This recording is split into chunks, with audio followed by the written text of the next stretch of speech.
Hello, and welcome to Tuesday Casual Overwatch. I'm Mitch, and I'm joined by Sarah. Yay! And we're here to talk about things we don't understand and play Overwatch. Oh, hang on. I'm ready to get salty. I need to tweet this thing out. Hang on. Yeah. Is everything... thing? Yeah, why not? I'll just tweet it. What's the worst that could happen?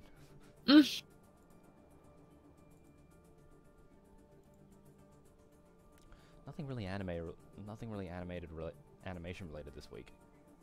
That's a shame. Yeah. It was all kicking off a couple of weeks ago, and now it's just flat. I'm going back to just normalcy. Hey, we got a game. Nice. Yay!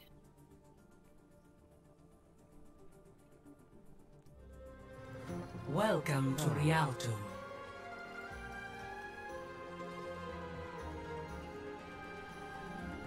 Oh, yes, we are. Prepare your defenses. Select your hero. Oh, now I don't remember how to play again. Oh, yes. I'll take it.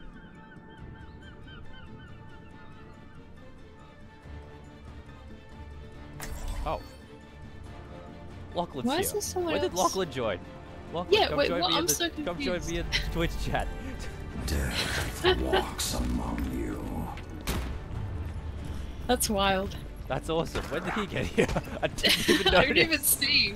Hang on, I need to text him. From the shadows. Oh my god, this is hilarious.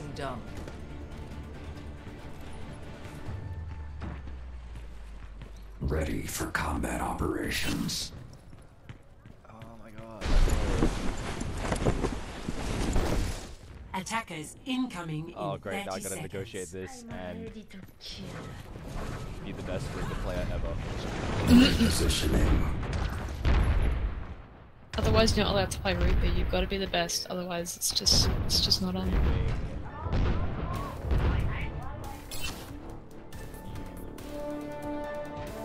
Greetings! Greetings! 5, 4, 3, 2, 1. Attackers incoming. Alright. Stop the payload. There absolutely is.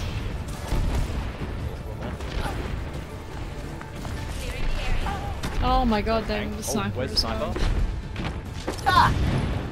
Alright, Lachlan's in the chat. Yeah. Is that Lachlan from high school or another No, one? Lachlan from Overwatch.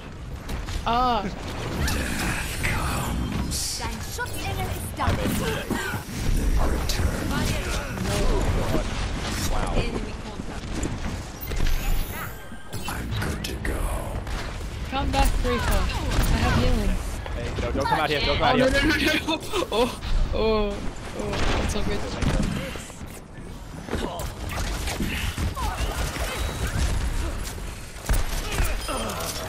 Whoa. That's been setting up time. Go back here. I wouldn't come back here. Yeah. Der Kampf ist noch nicht vorbei! They have been revived.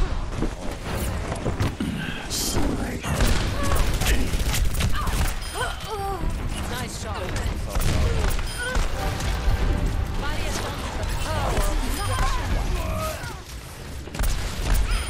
Oh my god, Symmetra. I need to stop.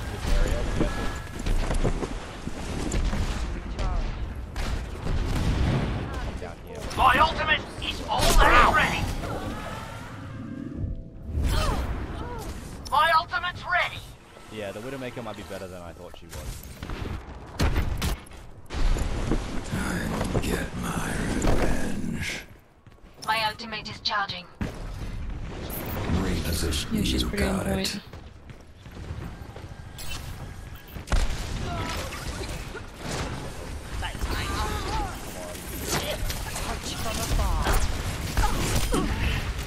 Symmetra's not as scary at close range. Barra is behind us. Is she? Much better.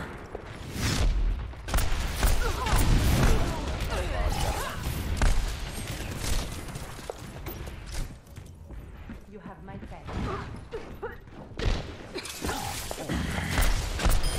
Enemy down. Careful, Lachlan.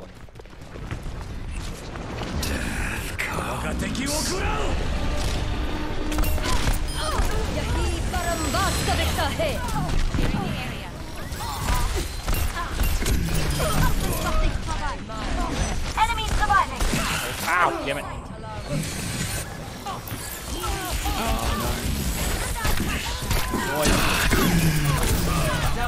Ah, Mercy killed me. No one can hide the darkness. My rip tire is charging. Hey.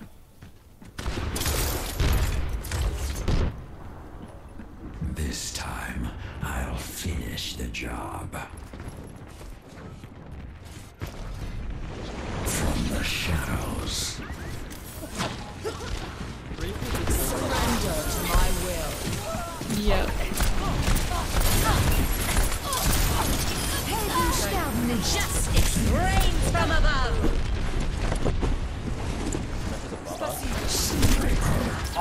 No, she's now on the ground. She's on the payload. Repositioning. This is not your time. I admire your efforts. Oh my god. Mercy is very dangerous. Yeah. Thanks. My will made real.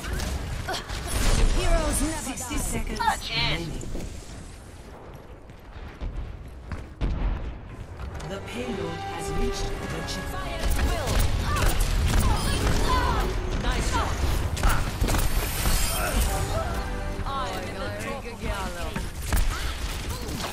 Mercy, you need to back up the team. I'm sorry, that's just not gonna work. Is she trying to be way too battle heavy? Nice. Oh god! Working for her. Get me. They have been Just revived. like what I was saying with PC, like, yeah, it's working for one player, but does it work for the team? I don't know. I don't know. I mean, it's working on me. There's no battle, mercy, and team. Comes.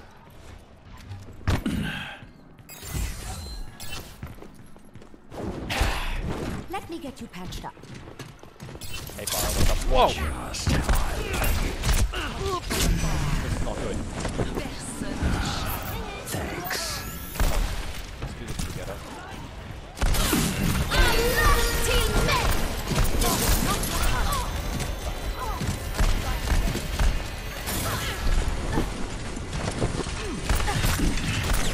Cool.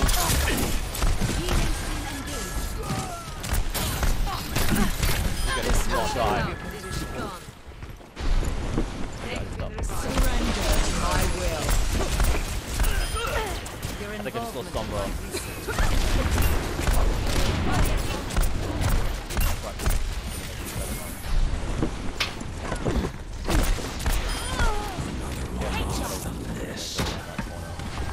Oof. Yikes. Enemy contact. So many snipers on you guys. Is my will.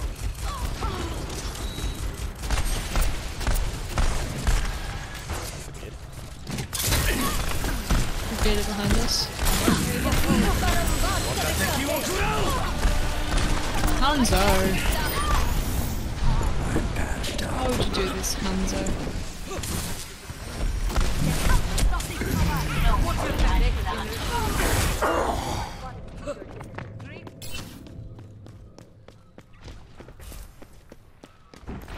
Helden sterben nicht. Out. From the shadows.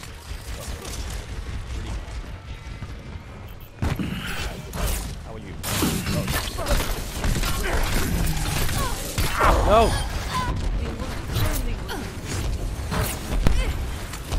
60 seconds remaining. Thank you. The payload has reached the chip. Grave. Personne n'échappe à mon regard. I swear to God, Symmetra.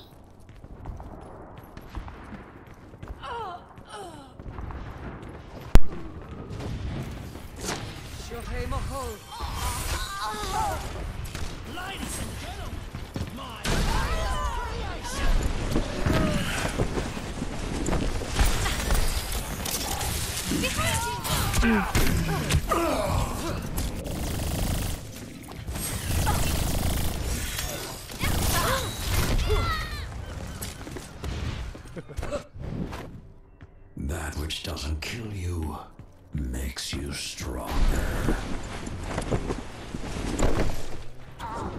My will made real.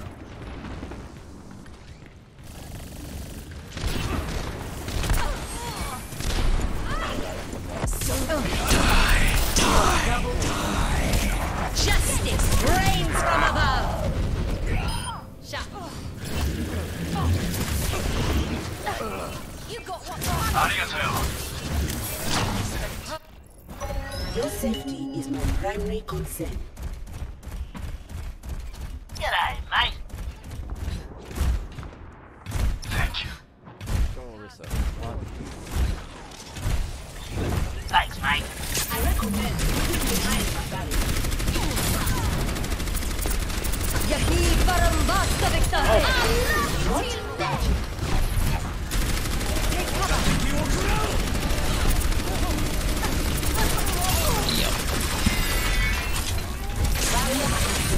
Oh, mercy. Heroes never die! 60 seconds.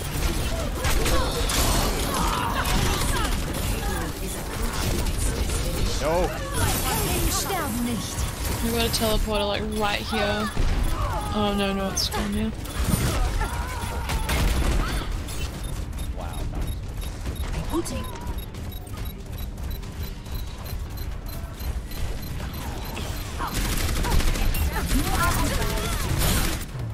Damn. Rip. Defeat.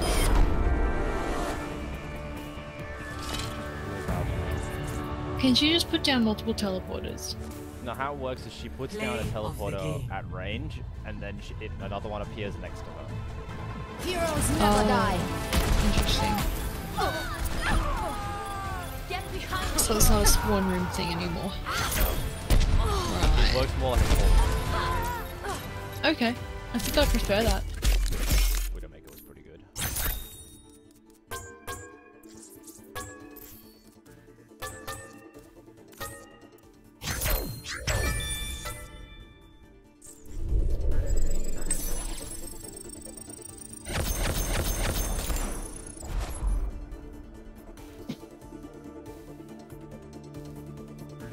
Oh, Lachlan doesn't have a mic, so that's okay. Oh no. Oh well.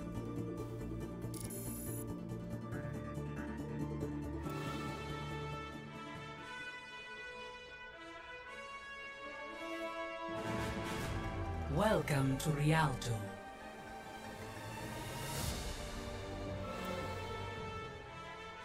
Not enough players.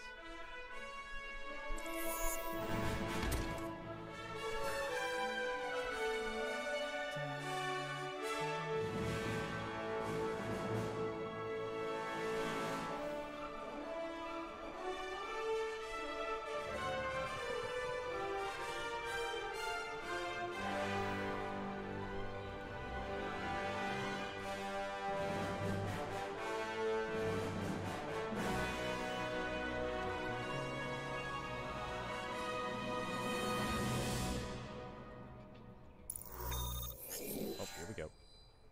Cool.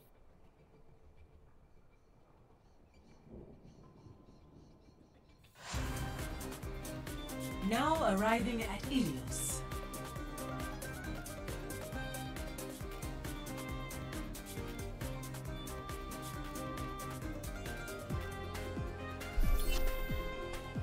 Prepare to attack. Select your hero. Some people have level 3 endorsement. I actually don't know how it works. I don't know how many endorsements you actually need to get level. Yeah, same. Hmm. Your safety is my primary The concern. true struggle is for the superiority of ideas.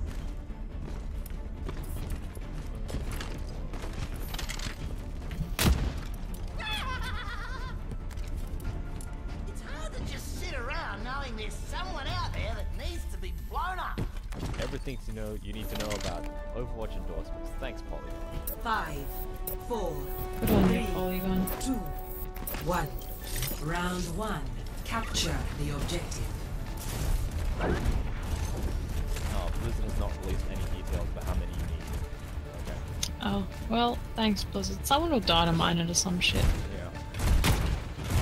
Well, all I had 11 behind the barrier.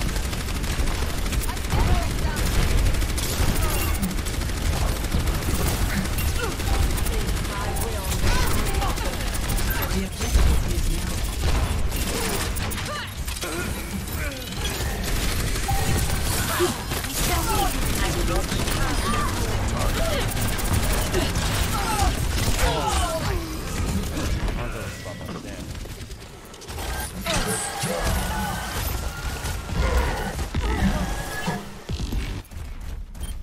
Archiving combat data.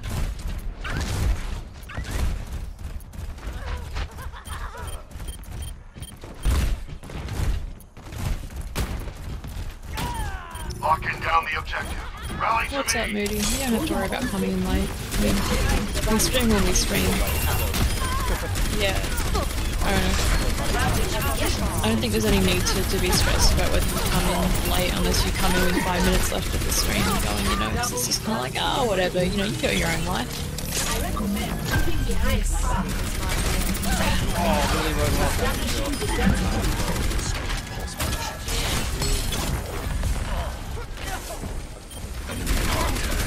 Squint's opinion is if you're late to the stream, you just shouldn't come at all.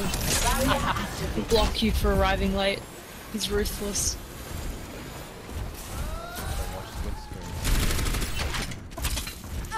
He just said if you get blocked on Twitch, you get blocked in real life. He takes the streaming game seriously. He's in the next level. Oh shit, there's someone behind us. Whoa! Very sneaky again. Now it's a sneaky hand zone. For your safety, please understood healing would be appreciated.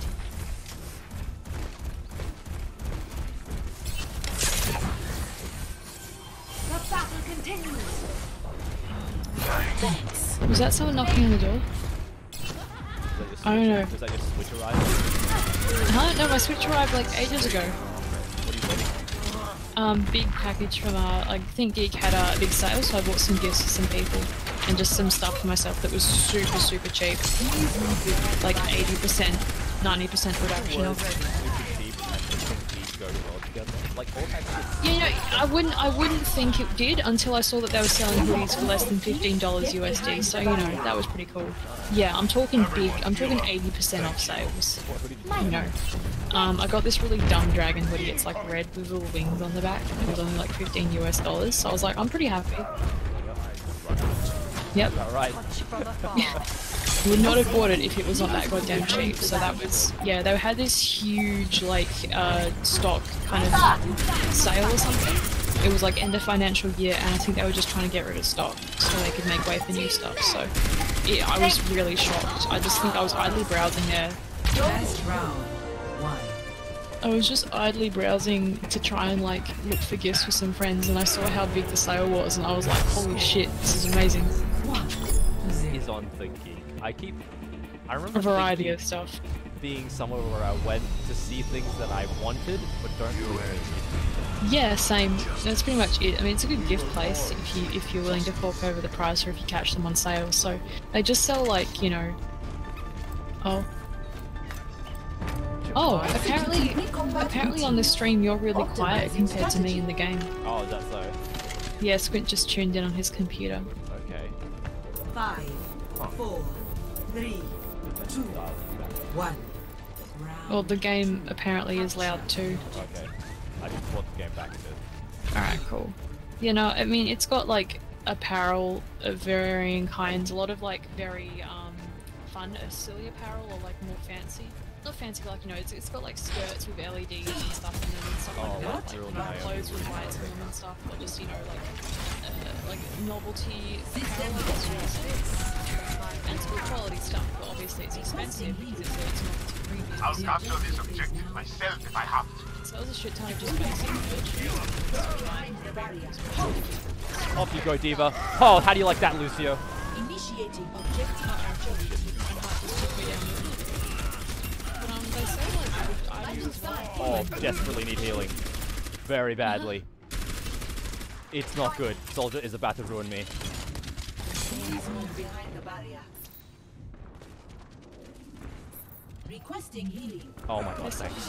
a lot of gift tier items. People just, you know, miss miscellaneous bits and pieces. You have a friend that's not doing it right now. Yeah, exactly. There's also collectible kind of tier items as well. Stuff like that.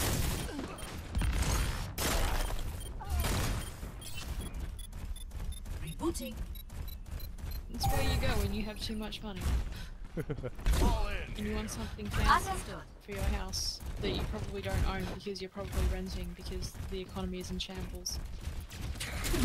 Barrier activated. But my god, if you're not going to buy that stupid market, that's thinking.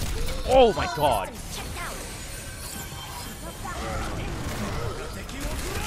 Oh my god, yeah. Yeah. That is so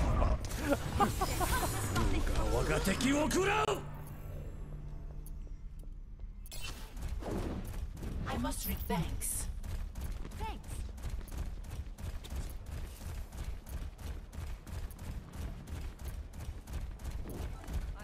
Lucio, no.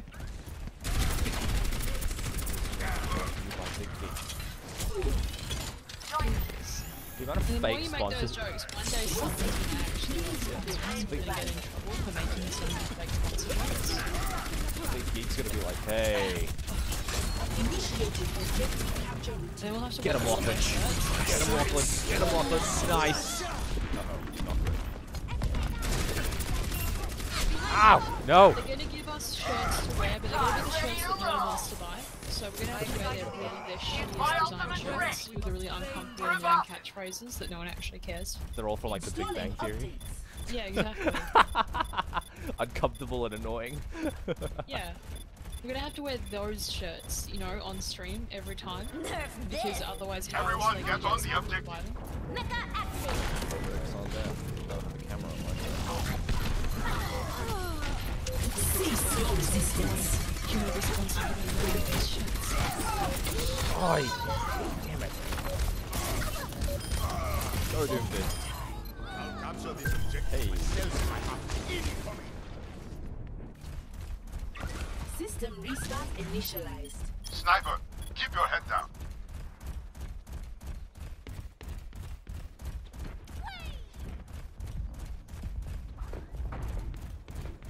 I swear to God, Lucio, you won't trick me.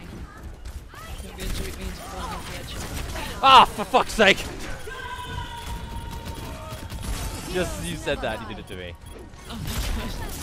I have the Yeah, perfect. we're just hanging around here, it's just not what happens. I've played this game long enough. I still have a job to do. No. Yeah, I made no impact on that fight.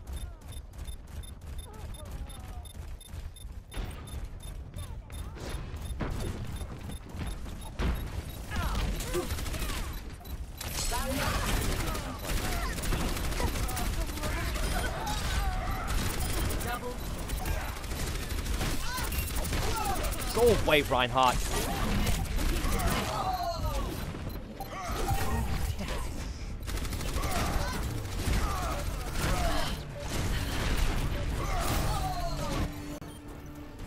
I am not ready to be deactivated.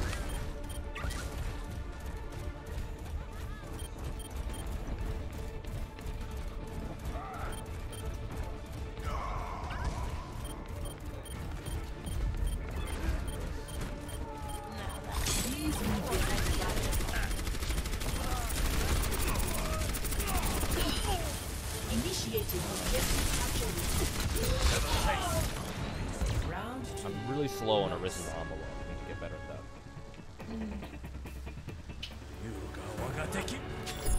Score 1-1.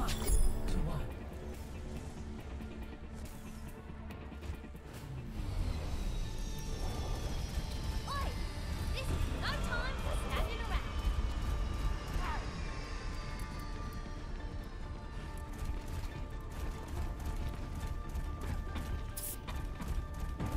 Describing your work as unethical would be a kindness. But the true question is whether or not you can deny my discoveries. 5, 4, Alright, this is a good victory. 2, 1. Round 3. Capture the objective.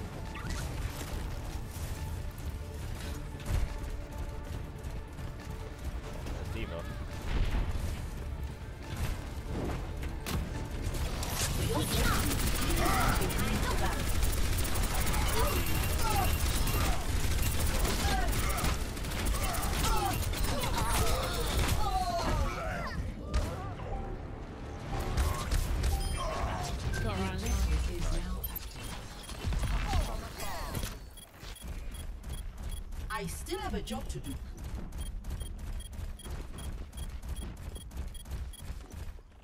Everyone, get on the objective. Nice. Gotta figure out how to kill it.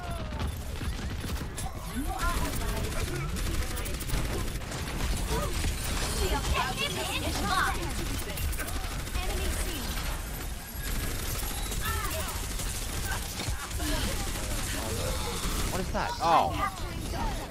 No, don't kill me. Mercy. Damn. Funny symmetric turrets. Stealing updates. Group up here.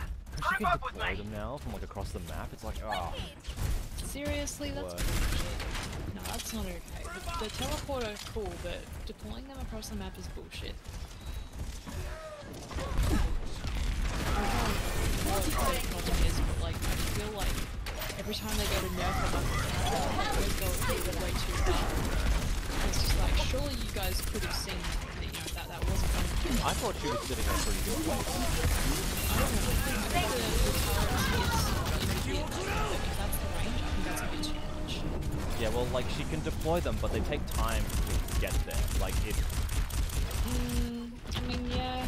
System restart I don't know, initiated. I'd have to play it, but...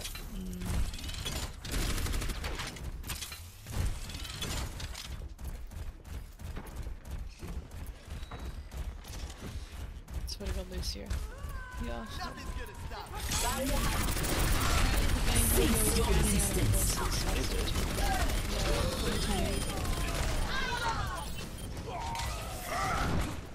gonna bring it back to it.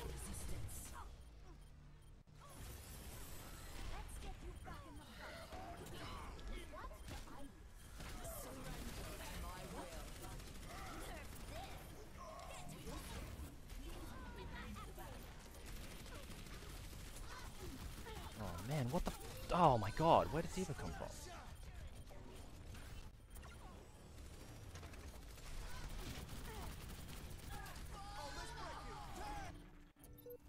I'm still new at this. Group up here. I understand.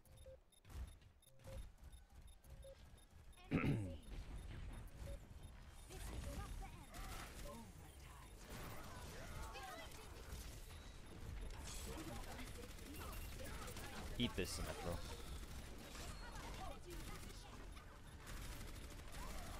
Oh, what? Oh! That was a good kill, Doomfist. No! Are you kidding me? Shit. Yeah, Moody, they've done a lot of work on Symmetra, it seems. I don't know how I feel about it, but I don't like the turrets.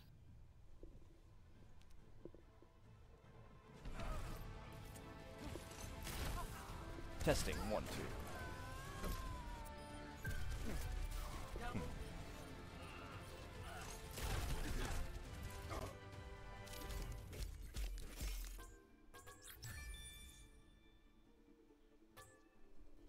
Alright, I got a sportsmanship.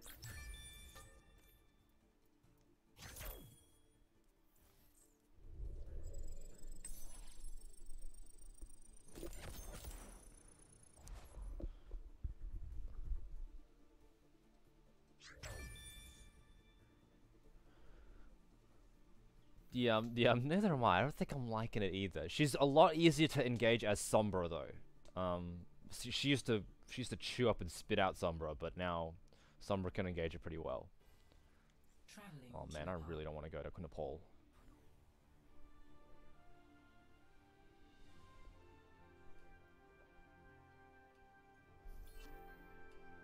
Prepare to attack.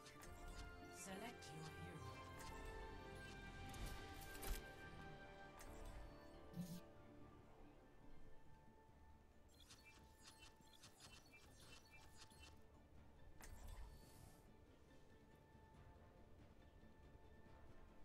Okay, I'm gonna switch this up a bit actually.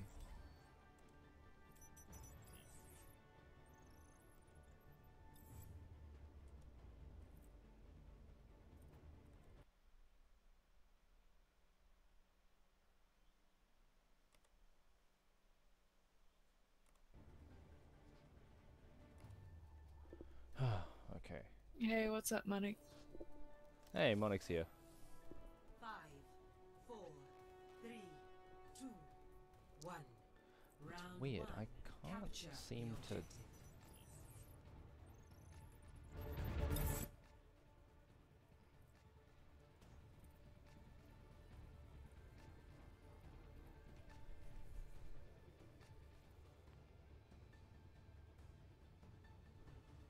So, can you read something out to me again? Sorry, this is... I'm just trying to get Yes, this alright. audio Testing correct. 1, 2, 3. We are currently trying to play Control Point. We're not doing very well. Mitch didn't really want to come to Nepal.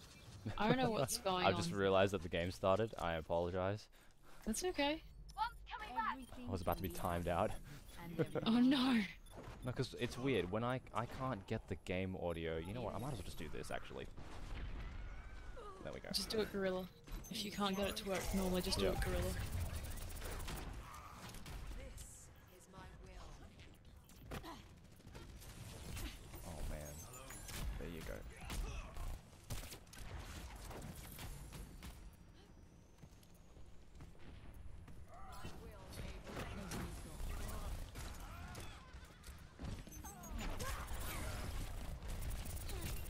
Damn.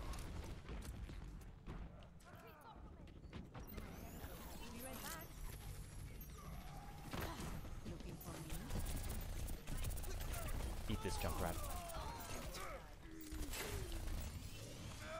I'm out of here. Much better.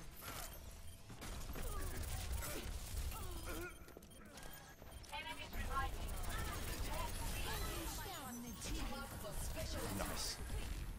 Whoa, Orisa's ultimate has so much range now. Well, that is a change that I'm behind.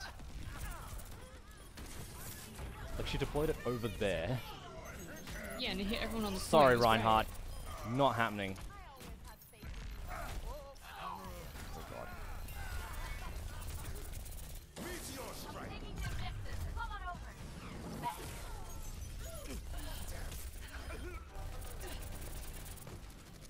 Oh, I will hold this objective. I do not mind. Uh-oh. Oh, no. Feeling much better. Oh, he's coming in. Giving you a little Sorry, dude, this not happening.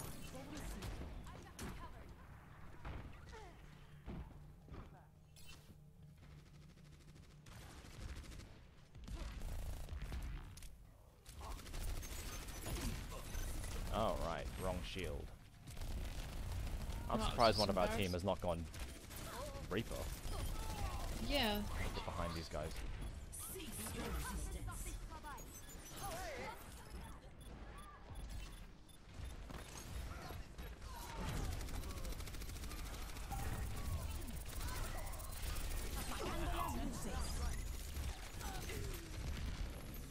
I'm out of here. Oh, wow. Here all alone. Wow, they just want to camp our spawn now, I guess. I think these guys are too used to competitive play. Yeah. No manches. Okay, I can probably go Reaper now. Weird.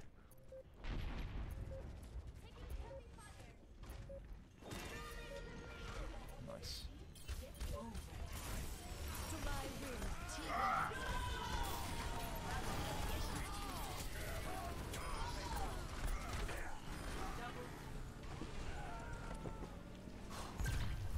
Okay.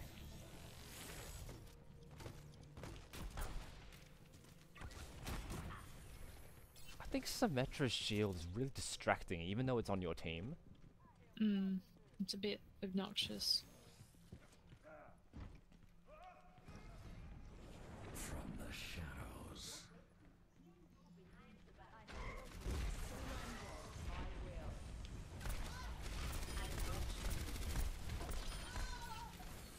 No, you don't.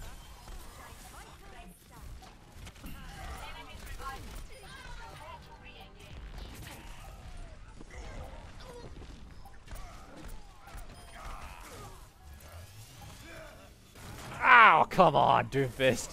Why? Oh.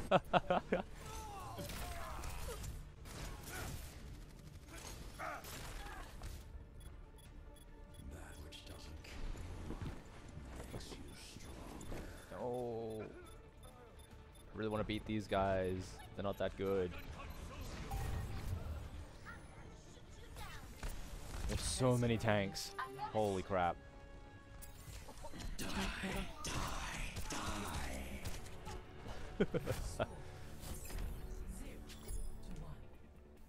Hey Monik, while I got you here, did you see what they added to Super Smash Brothers? They put Crystal in as like an assist trophy, whatever hell that means.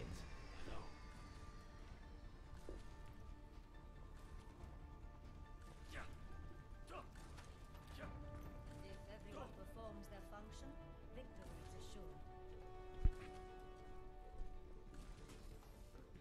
5,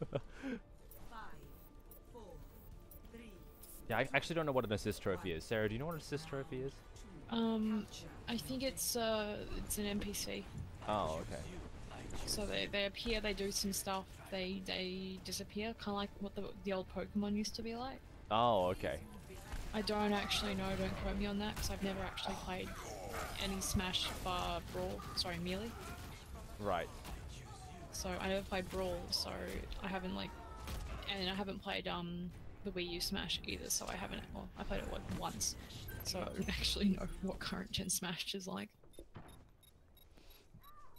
go whole hog, make her playable. What would she do though? She'd just be... I mean, she'd just be another Fox clone, but with primarily melee attacks. Does she do magic? No, right? Yeah, her staff does magic. Oh, okay. She would just be able to have she'd have like a fire and like a laser thing coming out of her staff. She would just have a lot of melee attacks. That's about it. Right. So, you know, she just basically kick people, she'd whack them with the staff, and she has a couple of there's some special would it be abilities that you unacceptable can just to use. make it an alternate Fox skin? Would it? Yeah, probably because I don't know I know that they're pushing the alternate skins pretty hard to make them more like, okay, this character will look distinctly different in this game, so this is an alt skin. So I feel like that would just be a bit like, if she's already an assist trophy, I think because they're not the same character. Like, for example, I think Ridley's alt skins might be like Meta Ridley, you know, Robot Ridley, etc. As opposed to just plain Ridley, so right. I'm not actually sure, don't quote me on that. So I think that they're preferring to do stuff like that with the skins. They made Space Car Driver Captain Falcon work. You're right, Captain Falcon is not a character outside of Super Smash Brothers. Yeah, he is. F-Zero. Yeah, I know, but he doesn't fight people in F-Zero. Like, no, he doesn't, he just drives cars. he drives a car. Look, Smash makes a lot of things work. That's the thing. That's true. I never thought of that, but yeah. Smash is all about being fun. So, like, it's all about being a fun brawler. Oh fuck! And as a result of that, they just make anything work. I don't know how, but that's true. Crystal is actually more combat orientated than Captain Falcon, if you think about it. What about the Falcon Punch? No, but he doesn't do that in his own game. That's true. Like that's I mean, invented Crystal was only Super there. Smash. Yeah, that's true. I mean, Crystal was only there for like 5 minutes, but like she was supposed to have more gameplay. They just kind of like canned her. Oh my god. So you know, she had more potential. And as far as the demos go that was still published by Nintendo or were going to be, you know, there was still more options for her to be kind of like combat ready. I think it's just cool that she's an assist trophy anyway, because they kind of butchered her in the consecutive games, and it's cool to see like the original, you know, Crystal come back for a bit. What is? So you've seen this? I haven't actually seen the asset. So. Yeah. It's it's the Star Fox Adventures version of her. Oh, so she's got the original outfit and. Yeah. Oh, people will like as that. People like that opposed to outfit. the weird boob cups from Assault.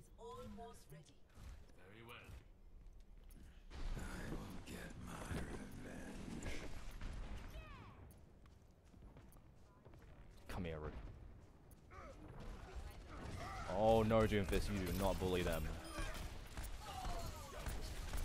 Uh-oh. Oh god. Eat this diva. Nope, none of that. As if Hanzo got the kill for that.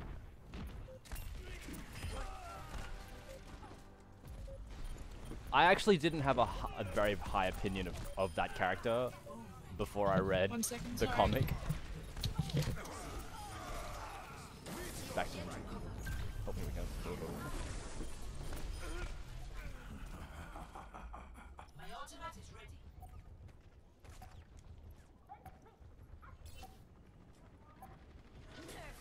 Uh-oh. Teamwork for special attack. Oh no.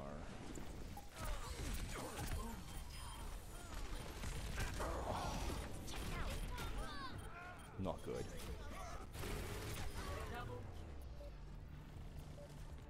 No, sorry, but I think I'll wait for Sarah to come back before I finish this thought. But I actually didn't have a very high opinion of that character before I read Munich's comic that he writes. Oh, Lockham left. Okay. Oh, sorry. No worries.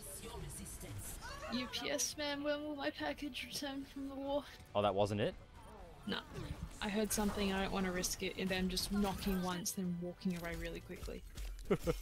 I've had people do that before, like, or like I've gone to pick up something of Justin's, and like they knock really briefly, and then they just run off. It's just like, hang on a second, I need to get all the way outside of the house to unlock the gate. So when did you order this, Sarah? Because apparently now GST applies to all these small packages and shit. Really? Yeah. I have no idea how that works. Yeah, neither do I. Is that something that I have to do? I hope it's not. I hope it's just something that just happens.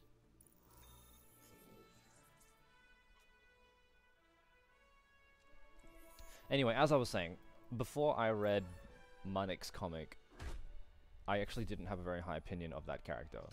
I don't blame you. Mainly because I don't think that character is worth all the attention that that character gets. Because here's what I used to think of that character. Okay, nothing. I had no strong feelings toward it at all. I was like, she's there for less than 5 minutes. Yeah, and exactly. She disappears for the whole game, and then she's just reduced to a damsel in distress. Like you know, exactly. we're given nothing. So I've got she's got cool design. Okay, I get it. Cool design. Like the design. Fantastic. But apart from that, no, not really. Yeah, no, that's fair. For me, the attachment comes from playing the game as a kid and getting excited because Crystal seemed cool. Right. And she was the character I became attached to. And then the whole thing was just like, oh, I hope we get to see more of her later. And it does show how a cool design can carry a character to an extent. Yeah. For me, it was just kind of just like the whole, what if she was more than that, you know? Right. And then the imagination does the rest. Can I get Star Trek stuff off this website? Surely I can. You're looking on ThinkGeek. Yeah, I am. Oh my god. I ordered my stuff like maybe 3 weeks ago now. Okay, so you ordered it before the new GST rules. The new GST rules applied 2 days ago. So,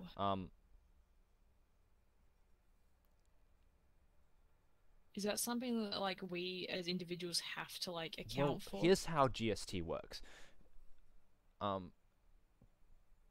GST is charged to the company that sells the product. Right. So, and that's fine and all, because Amazon and all that, they operate in Australia, they will be charged for it. Yeah. But what about that little Chinese company that sells you your 3D printing parts?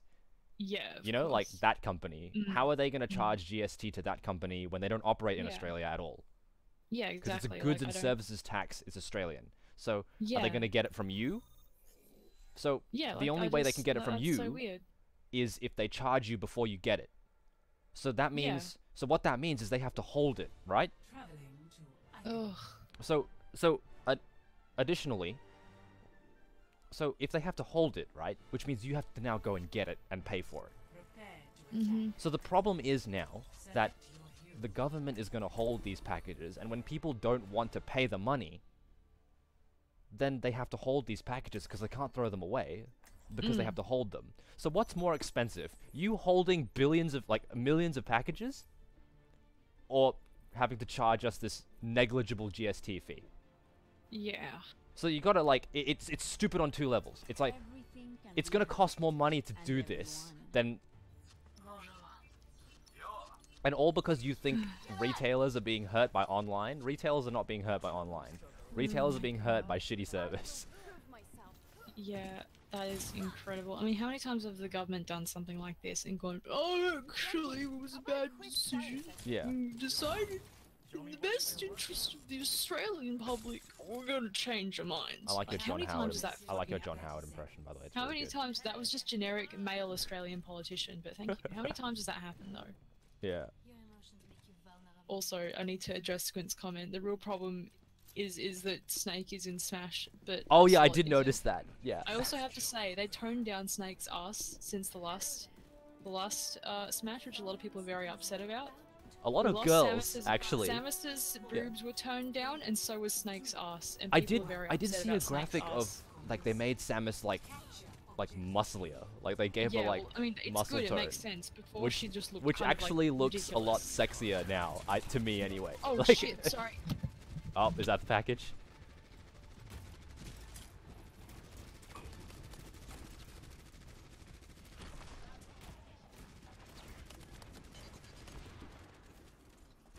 My barrier's about to go. Let's play the game. Will Shy be back before it times are out? Fixing you up. Taking my medicine. Patching you up. Almost died. My shield's up.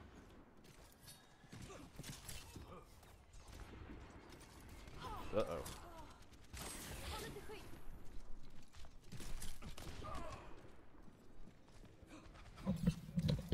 Okay. Now I don't have to worry about that anymore. But it Oh, did did kick it- me from the game. It did it? Okay, I'm out too then. Sorry.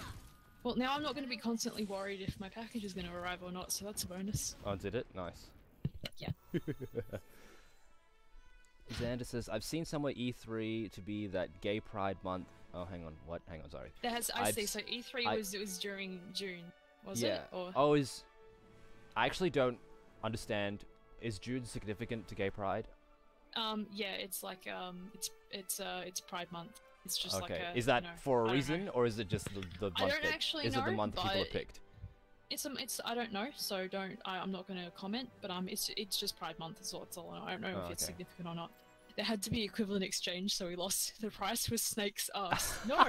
No, I think Snake's Unacceptable. ass. No, I think Yeah. we got toned up Samus, so we lost Snake's ass for that. Yeah. We lost Snake's we lost Snake's sexy ass because Yeah, they and we decided got- to be sexy Samus. And we got Crystal as an assist trophy, whatever the hell that means. It's equal exchange. What is an assist trophy? I'm gonna look that up right now. Yeah, I don't know. What don't know. is an assist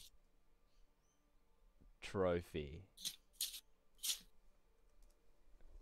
Totally unboxing this shit on stream.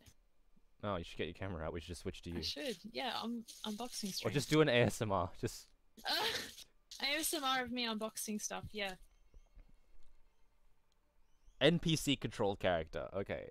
Character spawns to help you. An item introduced in Super Smash Bros. Brawl. I invited you to the party, by the way, Sarah. Oh, sorry.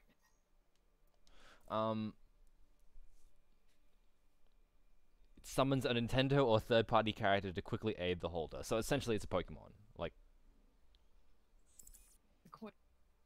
It also glows in the dark.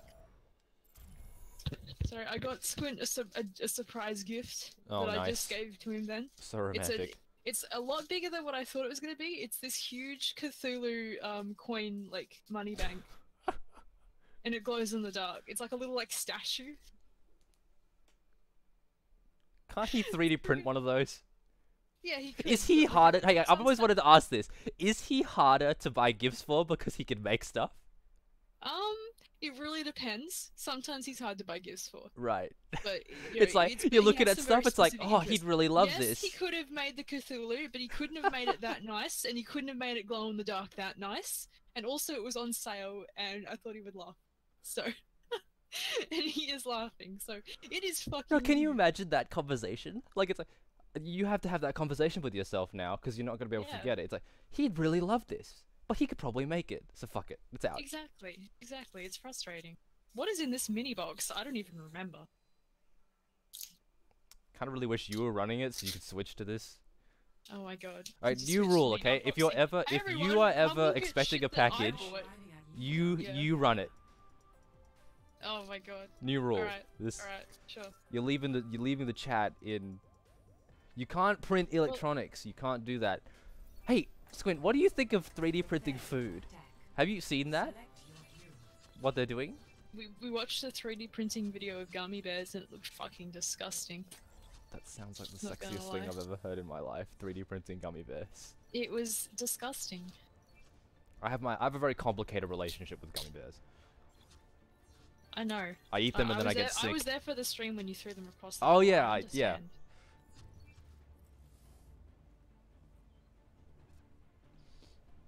I know geek fu. I know geek foo. I completely read that username wrong. Oh my god. Do you know this person? Hello, welcome. Oh man. There's one thing I'm terrible at is interpreting usernames. I can't do it. Yeah, no, I have trouble too. I always like apologize to people being like, if I mispronounce that, I'm so sorry. Yeah. Or sometimes I go, no, I'm not sorry. It's a stupid username. Wow. Wow. Unbelievable. Sniper, don't get caught. I thought for a second, since we're talking about like Think Geek stuff, like the Think Yeah. Geek fucking Twitch account might have like joined us, and at that point I would need to quit.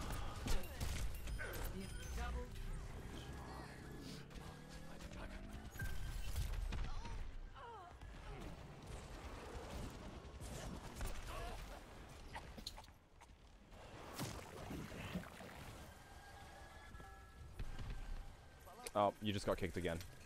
What? I do. Jesus, this is Oh yeah, yeah, I rude. do know you're working on a comic together. I think it's very cute. Or unless it's not meant to be cute, but then I don't think it's cute. It's cute. I think it's cute. It's cute. It's supposed to be a mix of different things, I think, at the end of the day, but Yeah. it definitely is allowed to be considered cute, I feel. And as someone who's collaborated with Sarah in the past on projects, good on you. It's difficult. Wow. Unbelievable. I'm trying very hard, and here you are, just crushing the goodwill and faith that Manik has so far gotten. Let's get you back out there. What's that? Oh my god. Where's the sniper? Come here. Where are you?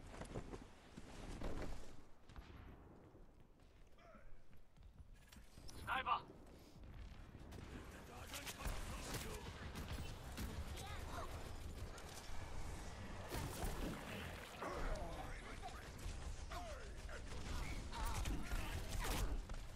Oh, I don't think so, Reaper. Oh, okay. Yep. Really should maybe have not done that.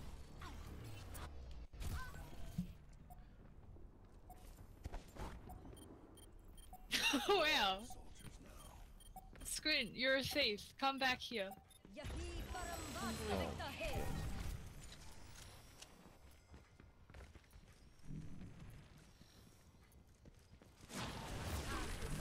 Uh-oh. Not good.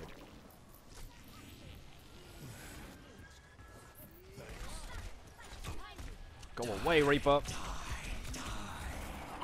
Haha. Oh my god! Okay, the plans for the... Okay, am I allowed to... I assume because you posted this, I can read this out.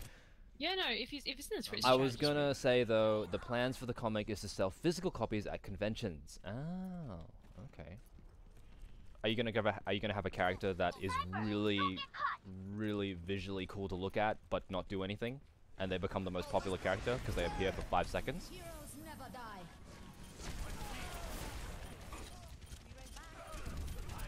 You should do that, by the way. It's my idea. Just call that character Mitch. It's a good idea. Everyone's like, oh, You yeah, know, I bitch. think part of the reason why they find Crystal so sexy is because she was only in it for 2 seconds. I think that might Probably, be yeah. part of the romance of it. I agree. I think it just it makes you long for more, and then your mind just. I does know, the rest right? from there. Like it. Yeah. Really, Diva? Sniper, don't get caught. Oh, the whole thing will be available for free online. Okay. You heard it here, folks, guys. Not dead yet. My ultimate is charging. See you later.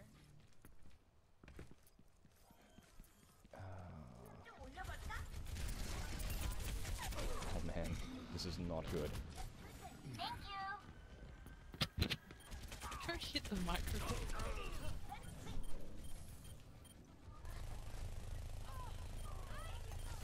How are you going? Who's winning? We you're are, winning. but they're coming back.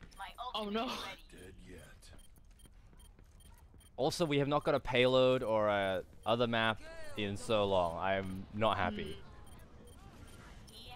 That's true. Okay, now we're caning them. Sniper, don't get caught. And we just cancelled Soldier's ult. Oh, let's break it. It was awesome. Nice. Score 1-0. How's the audio levels, guys?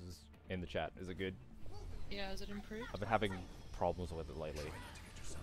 Which is weird because I haven't changed anything about it. Oh, so close, almost got him.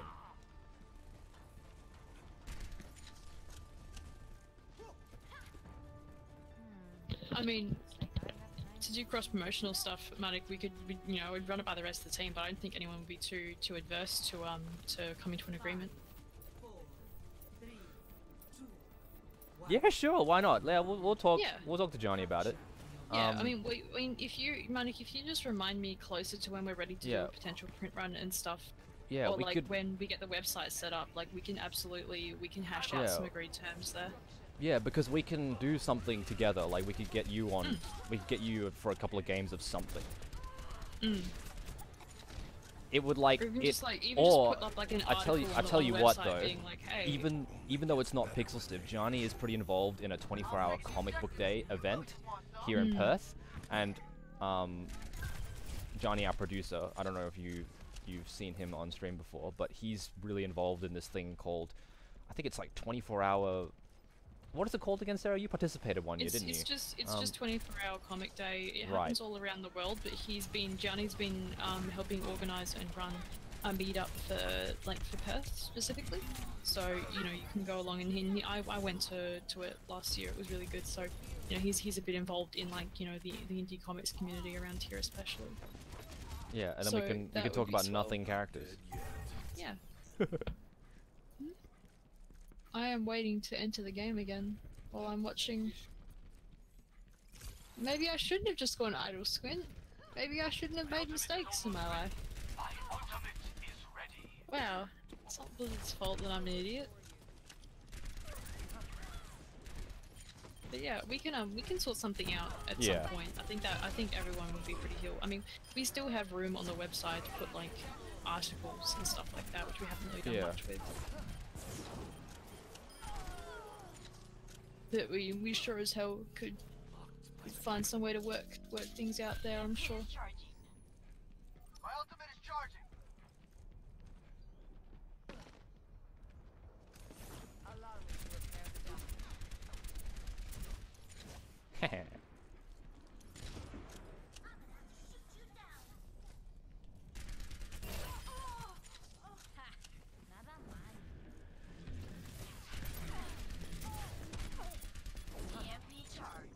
Where is she?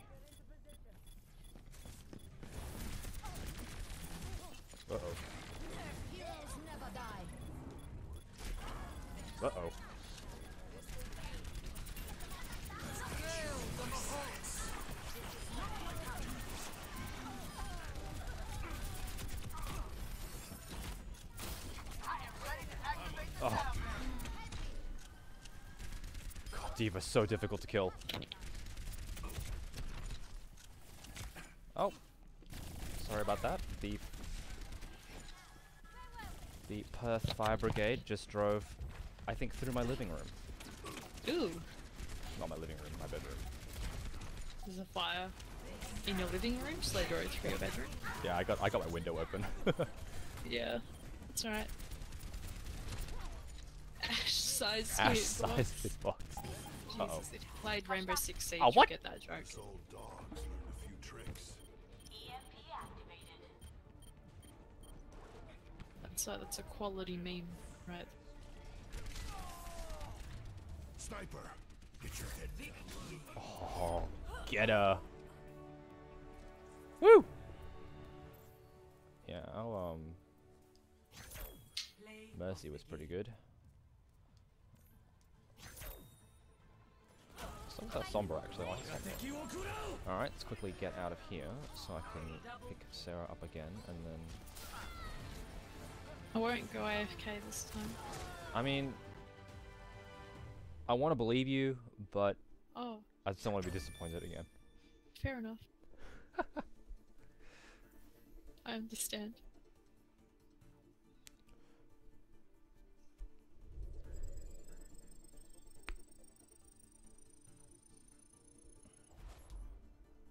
What's the time frame like on the comic, by the way?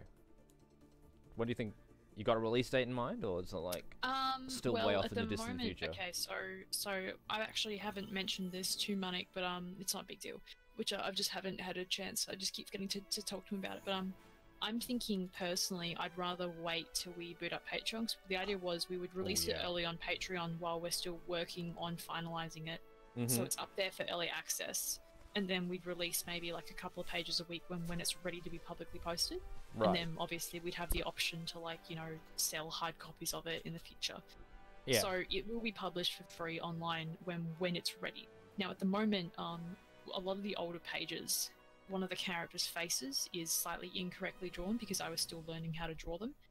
And I'm kind of a bit embarrassed. Like, I don't want to be posting those pages to Patreon and then to go and like fix them later because I'm kind of embarrassed about the art, and I kind of feel a bit uncomfortable posting these kind of like, oh yes, his face looks pretty different now, I fixed it. Like, I don't know, I'm not really keen on that, so I'd rather go back and amend those and then post them when they're all ready. But I mean, I'm currently drawing page 18 out of 22 for the first issue. Right. So How many? I Oh yeah, don't think page it would 18 take out of me 22. very- Okay. Yeah, don't think it would take me very long to go through and edit all the old faces to make them better. And then you Right. know, I think it's just that's the main hookup. That again, that's something that Monica and I need to work out on our own. Though that might not, we might just post them anyway. I don't know. See how he feels about it. Or I wouldn't be, if he really wants to go ahead with Patreon, I wouldn't be too fast.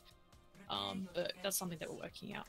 But yeah, so Yeah. I mean, in a couple of weeks' time, hopefully every page will be done. Then not including like amendments that need to be done. So some of the pages we just left because there were problems with them and we weren't sure how to tackle them. So we just said, look, we'll just keep going forward. We'll fix them later. And The we whole might Patreon thing retcon some stuff. confuses and baffles me. No idea I how can it works. explain. Okay. Basically, it's like a paywall. Right. So let's say I go, hey, I'm going to put some art on Patreon. You can't see it unless you give me $1. Right. You give me $1, you get access to that art. It's a monthly subscription, so if you pay me $1 each month, you get access to, let's say, sketches, for example. Right. You pay $1, you get sketches. Now I mean, it's really on my terms. So if I lie to you, I could lie to you. You could not get what you paid for. That may well be the case. So you know, you have to be aware that when you go to pledge to someone on Patreon, they could swindle you. So Right. that's the tricky thing. It's like if they say, oh yeah, every month I'm going to post X, and they don't post it 1 month. It's making jokes about why would anyone swindle people over Patreon? I was about to make a joke of how you fell off the map. Yeah, I absolutely did. I just stared at you. I was like, "Oh, Mora just fell off the map. Oh, that was Sarah. Oh, okay." But yeah, so you know, so basically it's like, you know, I make up the terms. I go, okay, every month Yeah. I'm going to post sketches. I can do that. The Patreon tiers, you know, you set those as the Patreon holder. You go, okay, well, I'm going to make let's say a $5 paywall. So the people that give me $5 each month, they get to see sketches and something else. Okay, that's so like okay, $5. so say I'm Mitch. Hey. Yeah. I'm Mitch. You're Mitch. I would like to subscribe to your Patreon Yes. for $5 a month. Yep. If I pay $5, do I then get access to previous month stuff? Yes, you get access to everything that's been previously posted. Oh, okay.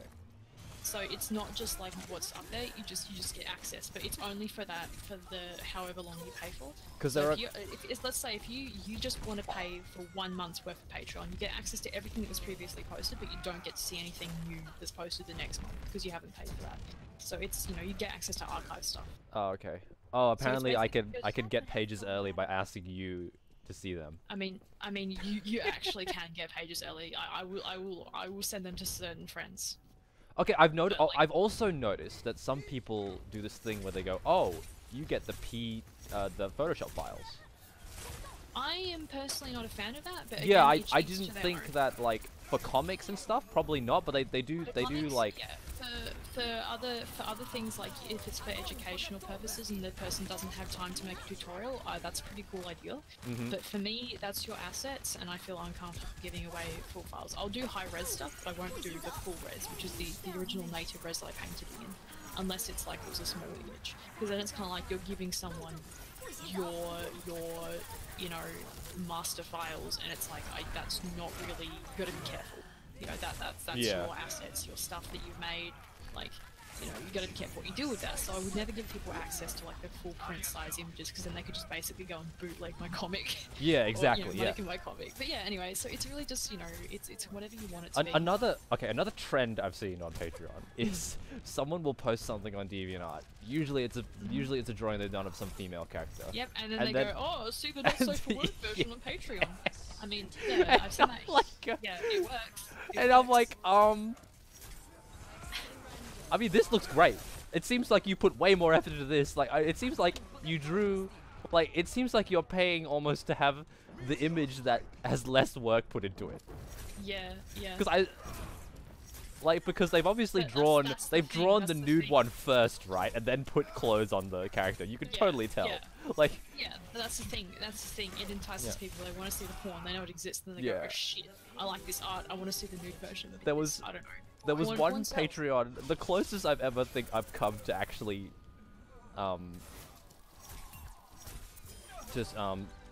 patronizing a Patreon. God, that's a stupid thing to say That's already. pretty funny. Yeah.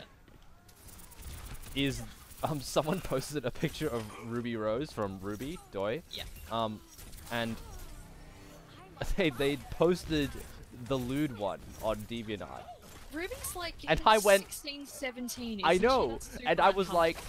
like, and then I was like, well, I'll actually pay to put clothes on her. Actually, that'd Oh be my god, like- that's hysterical. So I posted. I was like, Nice. I would like, Oh if you my started a Patreon, I think I would like to pay you to put clothes on the girl.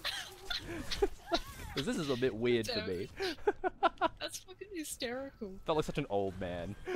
Sorry, Mitch just She said should that put some he clothes saw, on. he found art of a character that was like 16, 17, like Yeah. a lewd version on I was Patreon. like- He was like, I'll pay you to put clothes on her. Yeah, put clothes on the girl. Squint's nodding his head very solemnly. Like, Get he's her a like, "Oh, sweater. yes." Yeah, please give her a fucking sweater. And not like that weird sexy sweater that like has your boobs hanging out. Please. Yeah, not that sweetheart. one, yeah.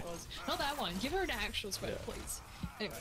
That's fantastic. But yeah, I mean, Patreon's really just whatever you want it to be. It's basically a paywall for luxury goods. Like, and at the end of the day, you'll find someone that's posting free art. If you really want porn of a character and someone's put it on their Patreon and you don't want to spend $5, it's like, you will find porn of equal caliber that is not behind a paywall. I guarantee it. It's not Porn that of- big of a deal. Well, I've always thought, like, you know how, like, there's a big internet culture drawing porn of characters that aren't yours? Like, Yeah. if I was a creator, honestly, I'd be like, I want to get it on this. I'd just do it. Like, I mean, yeah, fair enough. I have no like personal that's what interest, but I Sword don't Art blame- I Online don't blame apparently did. people that do. Like, yeah. the creator was like, people keep drawing porn on my characters. I'm not earning any money from this. Yeah. I'm just gonna do it myself. Oh my god, that's funny. And that's awesome yeah. to me. Yeah, I mean, if that's what people want to use the site for, they can do that. There are some difficulties of using adult content, but again, like our stuff doesn't come under that umbrella, so we're safe from the bullshit of Patreon not wanting to deal with things correctly and just leaving it up to people. But anyway, like, It's Patreon's pretty much just whatever you want it to be, and Right. if you want to paywall all of your art, you can. But at the end of the day, it's like, you know, it's about kind of whether people are willing to give you money for your stuff, which is So why it's will like, you know, will Patreon be where it all is? no, we want it to be Patreon's just gonna be early access and behind Yeah. the scenes.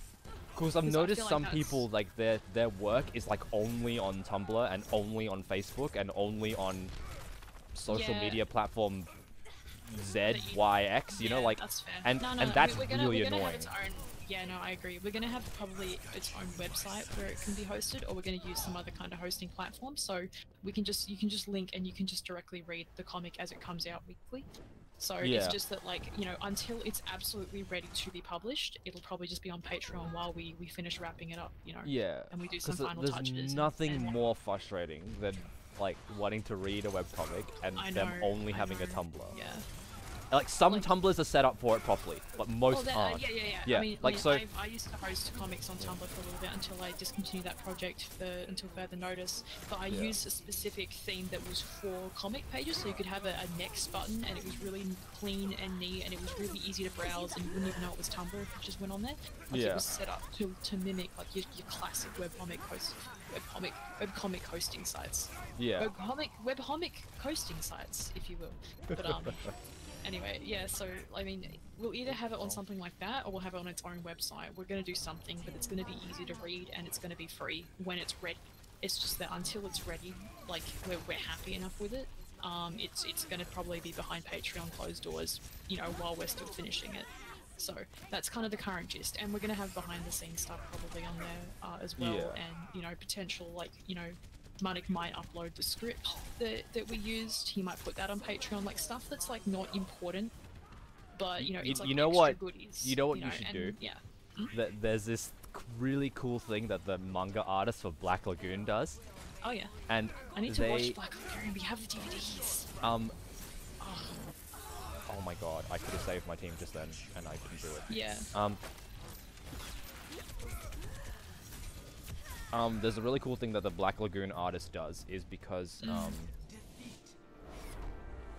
they draw, like, let's take the character Revy for example. Do you know that character, the Yes, badass chick yeah. with 2 guns and tattoos? Yes, so I do. he draws the actress like a fake actress, like Playing the that character like yeah, it's a movie. and it's like Yeah, I her love that. getting I into love that makeup stuff. and things like that, and Yeah, I love it is the cutest thing ever. And he draws like a little like background for her. It's like, oh, she's a Chinese American girl, and like she doesn't actually smoke, so they have to like get this really convincing fake cigarette for her. That's but like hilarious. it's really cool, Yeah. and mean, I like that's it a really lot. cool. I'm trying to find it right now for you. It's fantastic. Please do. And I would love it that. shows like her getting the temporary tattoo applied to her. Yeah, yeah, and like the makeup and everything. and it's not her real hair that goes like she has like a wig that she puts on because her hair's black Yeah. and Revy's hair is kind of red. Yeah, that's funny. No, I love stuff like that. It's fun. I mean, stuff like that that isn't necessary to fully experience the comic, or stuff that's still a work in progress. Like that's what we probably have on Patreon, because it's like, you know, there's incentive to want to support, and it would be probably for small money. Like I'm not talking probably like $10 and under a month to get like those goodies. Probably more closer to like $5 to $1 range. This is USD, by the way. So you know, we're talking just small money, but it's basically like a tip jar where you get a little goodie alongside your tip. So it's a nice way to kind of go, hey, look, we've got extra stuff here. You don't have to pay much, but it's not like necessary. It will come out. It's just not ready yet. We don't want to like completely paywall the project. Yeah. Because that's kind of like, oh, that's kind of shitty. But we will, you know, have obviously like, you know, extras behind paywall that might be printed in the hard copy. So it's like, oh, if you buy the hard copy, you get some art that was on Patreon too, and, you know, stuff like that. But yeah, as Monik said as well, we're going to have a page buffer. So I think we want to get cracking onto the second chapter of the story once one is completed. But we're going to use one as like a buffer while, you know, we work on new pages for that. Yeah. And yeah, and Patreon might be able to help with that at least. Or like if we're doing early access there while we're working on more, so we can kind of, you know, keep up a steady routine of like, you know, we've got pages ready to go and they're all good. But yeah, we'll see what happens. It's a little bit of a work in progress. I've just realized that like I don't want to boot up Patreon too early because I'm not prepared for it yet, and I don't want to like mess it up. So I've just kind of been waiting while my life kind of chills out and while I sort out this IRL work stuff, and and everything, and then you know we can just kind of get it all ready when everything's ready to go, and then it will be just a smoother sailing ride, I suppose. But yeah, I mean, it's kind of exciting. We're really coming to the end of the big chunk of pages. And as time's gone on, like the art has been easier to make for each page, so that means less amendments. So the amendments just need to be made in a lot of the earlier pages, more or less. So what she's saying is, Manik, make it harder. No, please no. I've spent this entire chapter getting progressively better at drawing this one human character's face, and I do not need more challenge, please. This has been so hard. It's been good. It's been really good. It's been like a real crash course in learning how to draw something and like a lot of very sudden improvement, which has been great. But you know, one step at a time. Please just keep making aliens for me to draw. Yeah, the freaky stuff. Yeah, that's what she wants. Yeah. No, it's gonna be good. I think it's gonna be really nice. Like the story itself, I think is gonna be really top web comic quality. Like it reminds me a lot of the stuff that I used to read. It's gonna be fun. Like every kind of going back to like working on it and reading the script, it really does make me think of the stories that you used to send me on webcomic like archive websites and stuff, or just stuff that I discover on DeviantArt or whatever have you. And I like that about it. There's something about like a webcomic that's like really like raw and like and there isn't like really much, like you can tell, and like there's no editorial on it, so like the message really comes out. Kind of I mean, we're both kind of editing each other to some degree. Like he's editing the art, and he'll ask me, "Does this sound okay on the script? You know, do you think this sounds okay?" And I'll be like, "No, maybe try something else with the language. That sounds kind of off to me." But yeah, we don't really have an editor aside from that, so it's just kind of us back and forth thing. It's very much more his story from the beginning, but like, you know, like I've got a bit of input there, and you know he'll give me input on how the art looks. I'll be like, actually I think this will look nice, and he'll be like, oh yeah, that works. So but yeah, there's no real kind of editorial element outside of that, so it's kind of like whatever we want it to be in the end, whatever he really wants it to be, that's what it will be, which is nice. And I like that we don't kind of have to worry about, is someone going to give us the okay, do we have to worry about something being too far, you know, or like you know, are we, you know, because there's going to be elements where it will be, you know, it will be heavy at times from what I know of where the story goes. Not going to spoil anything, but you know, it's going to be like a, you know, intended for mature audiences, but you know, I wouldn't say like there's not heaps of swearing and heaps of violence, but like stuff does happen. But you know, it's nice to kind of be able to be like, oh yeah, we don't have to worry about it being this kind of like, you know, or we have to keep it like to a certain age rating, otherwise we might not be able to get it published. Like, nah, fuck that, we're just doing our own thing. We're doing whatever Manik really wants it to be, whatever his vision was, that's what it's going to be.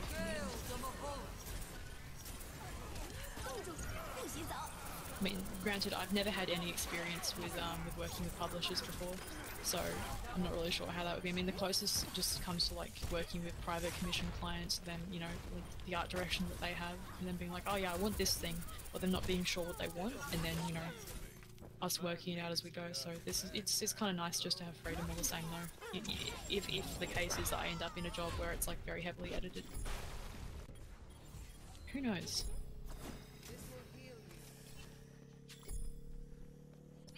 Maybe PG-13, but like Dark Knight PG-13.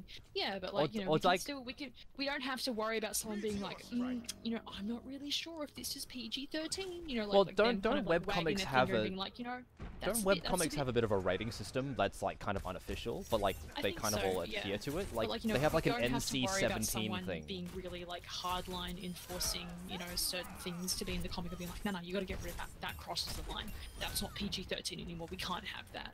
You know, it's like, you know, we have the freedom of being like, yeah, we want this to happen, and you know, we think that's okay, and that works with the story, and we're going to make it happen. It's important that this happens.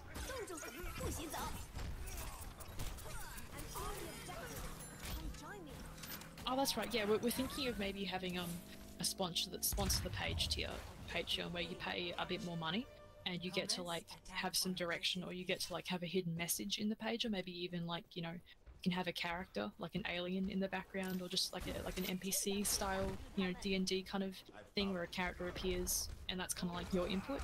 Right. So it's kind of like, oh yeah, that one's your page. You're involved in that. Obviously, it would cost more, because it's like, the idea is it's like, you know, help me get these out faster by giving me more money, you know. But yeah, So we're thinking of having stuff like that, but you know, again, it's not necessary for the comic to exist. It's not necessary. You don't need it. So it's more like a premium kind of thing. Because I think, you know, I think both I can speak for myself and Manik. Like we want this to be something that is accessible to people.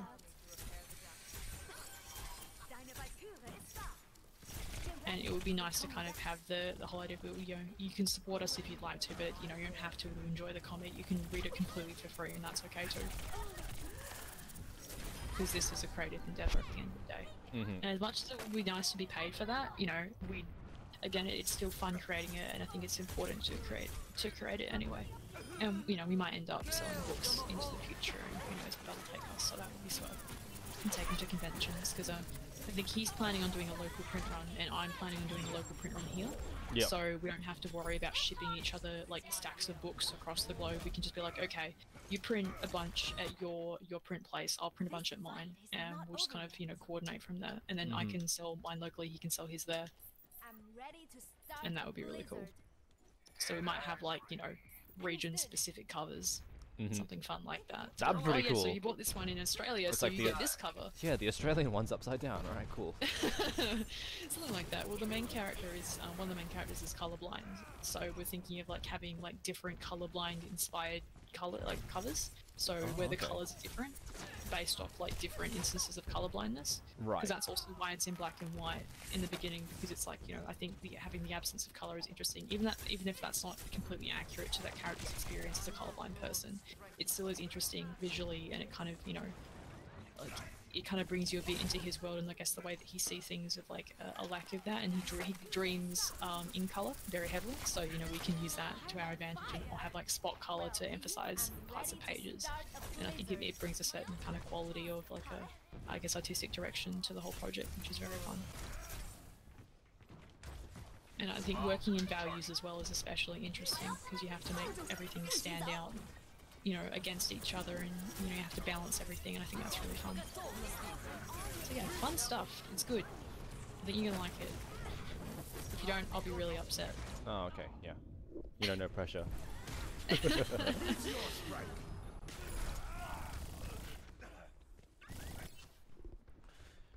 is counting on me. The objective is mine. I mean, I tend to self-censor. I don't use curses or too much blood and gore, except when I do, but that's a different story and a different script. Yeah, that's fair. I think I tend to do that quite a bit. Is what it is. Yeah, same. Like, I where mean, I really I'll let kind of myself put go, I limitations on think is myself. in Fortnite, when I play that. Like, if anyone wants to see, like, what Mitch is like when he has no filter. I think with my opinion of, I mean, I swear a lot when I stream, when I play games. I'm very casual. I don't really care. But like, I think when I consume media, what I've found is like a lack of swearing can be extremely important sometimes. Like in mature media. So I'm talking like, you know, 15 and older kind of stuff. If you have a lack of swearing and suddenly swearing occurs, or blood and gore occurs all of a sudden when there's been an absence of it, it knocks the viewer pretty hard, and it kind of, you know, it sends a very jarring effect, and that can be a very good thing depending on what you're going for. If that's what you want to happen, that can be very beneficial, because the viewer is not being desensitized within that realm of media. I mean, I was watching Starship Troopers the other day, and it kind of happened. Like, a character died all of a sudden, and it was very, very harsh and very upfront. It was in one of the training scenes when all the Marines are training, and the character gets accidentally shot. It kind of hits you because Starship Troopers, that pretty much comes out of nowhere. Like, you... Yeah, exactly. And it's very sudden, and it's very nasty, and it's very brutal, and you feel for the main character in that moment because of that, because it just kind of, it hits you almost as hard as it hit him, I think, in that moment. And I think that's like when, you know, like if a character never swears and all of a sudden they do, you know something clicked, you know something different, there's something changed about, you know, that scene. Something is more important there than anything else before. Or if a character gets injured, it's sudden, it's a lot more stressful. You don't go, oh, they'll be fine, You go, holy shit, they're hurt. Oh my god, I hope they're going to be okay. You know, it has it's important to kind of use things frugally, otherwise you just desensitize stuff. I mean, that's okay. If you want characters to swear all the time, that's totally valid too. But depending on the story that you want to make, you know, it really comes down to like what kind of a story do you want to tell, and what's important within that story. Do you want moments of violence and pain and suffering, or or shock or, you know, fear? Do you want them to hit quite hard within the realm of your story? Or is that just kind of like, you know, are you just making like a B movie story and with the full intention of it being a B movie? Because that's okay too, you know. But like, I think, you know, even for me as a reader, like, I swear a lot, sure, but when I'm reading a story or when I'm watching a film or watching a TV show and a character swears out of the blue, it hits me because I go, oh my god, that's the first time they've sworn, you know, they swear like, oh shit, what happened, you know, like, oh my god, this is serious, this is nasty, something's changed, you know. Yeah. And the same thing with violence and body horror and whatever. As much as I like it, if it comes out of left field, it shocks me because I wasn't prepared for it. I wasn't ready for it within that piece of media, and I wasn't conditioned to expect it. And that's what makes it powerful, I think. Anyway, thanks for coming to my TED Talk.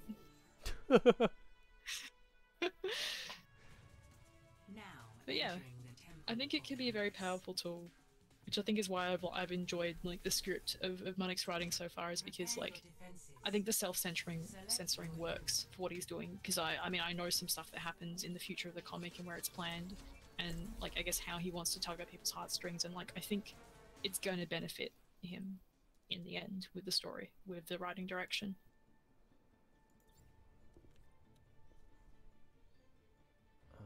Let's have a look. Now I'm going to completely change pace and eat M&Ms on strength. Oh yeah? What about your TED Talk? A world is worth fighting for. I gotta fuel up after my TED Talk. Now show them. It's important to keep Fucking energized. TED Talks. while Do you you're- notice that TED Talks have gotten really stupid lately? I have like seen like half of a singular TED Talk and that's it. No, but like they're getting dumb. Like that. I guess they've run out of smart people to interview, haven't they? Yeah, like Or I they're think. famous. Like you know who should have a TED Talk? I think Gianni should have a TED Talk. Well, see, that's the thing. No offense to Gianni, but he's not as famous as all the other people that have been on TED Talks. So it's kind of like, you know. But they seem to get Like, what nobodies in doing it. Like Yeah, actually, I'm curious. I want to see where do they find people I'm to like, bring on TED sometimes I Talks. look at the TED Talks. I'm like, how are they Gianni's- famous? Where are they known? How Gianni's more big famous are than this they dude. Within... Yeah, but like how big are they within their respective social circles? No, you know? that's true. And if they're big within a social sphere that you're not involved with, they're still big. But like Yeah. it still brings people in. But like that doesn't necessarily mean they're going to be a smart person within that respective field. That just means that they're famous. Mm-hmm.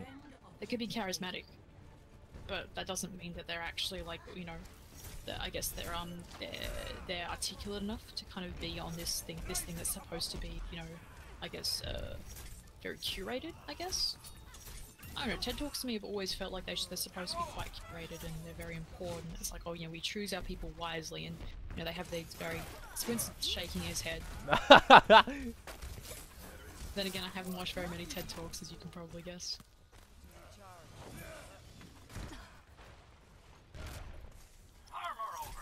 Apparently, just about anyone can set up a TED Talks, that's why they probably have no bodies. I have to have a look. I'm Alright, curious let's have a now. contest, Sarah. Let's get Gianni Okay. into TED Talk. No, let's have a contest, right? You and Oh, me. yeah? It starts right now, okay? Whoever Oh. gets a TED Talk first wins. This goes until the rest of life, Okay, sure. okay? And we'll work out who wins what at a later date. But right now, Once one of us starting gets a now, TED the Talk- contest has begun. Who gets a TED Talk first, me or you? Bring it Oh on. my god. Sure. Yeah. Deal. Okay? So, I'm gonna immediately apply as soon as this finished. actually, like you get one tomorrow. Like, I'll be like, fuck. Hey man, I got a job the day after I went in for an interview, so I'm on a roll at the moment. Yeah, like, okay, that'll be a great contest, right? Like, whoever gets Yeah, TED that's Talk. hilarious. Joke's on you when I make the TED Talk about this contest. Oh my god. And the whole point is, it's just, you know, you go in like they expect you to talk about something else, which is why they let you in, and then you just end up like ripping into the TED Talk system, be like, look, Yeah, it's you like know, the TED Talk system. This is why it's flawed, Yeah. and, then, and you, it's just about this conversation Yeah. to point out how TED Talk is just flawed and corrupt. Oh god. Mitch, if you win, we'll put you in the comic. If I, I think you're really overestimating how long it's gonna take to get a TED Talk happening. You mean underestimating? No, I think Oh.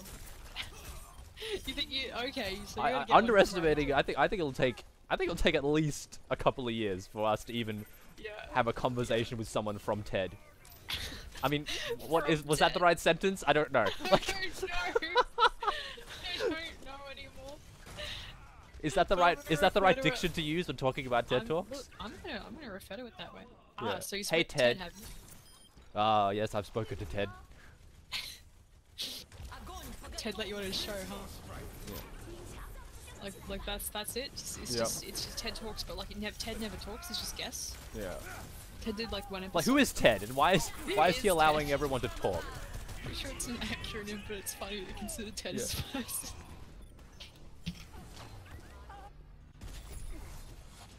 Behind the TED Talk. Behind Ted, behind the talk. That could happen anywhere. I really want to know now. I want to know the secrets behind TED Talks. I need to know the lies. I need to know everything.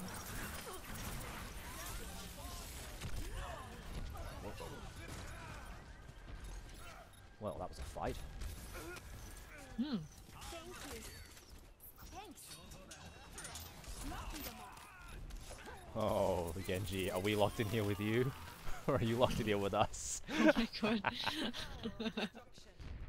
No, I think this is a good contest, Sarah. Mm. Do they I think hold this TED is- Talks in Australia? Is this something that I are we have no are we idea. geo-locked? I think we might be geo-locked.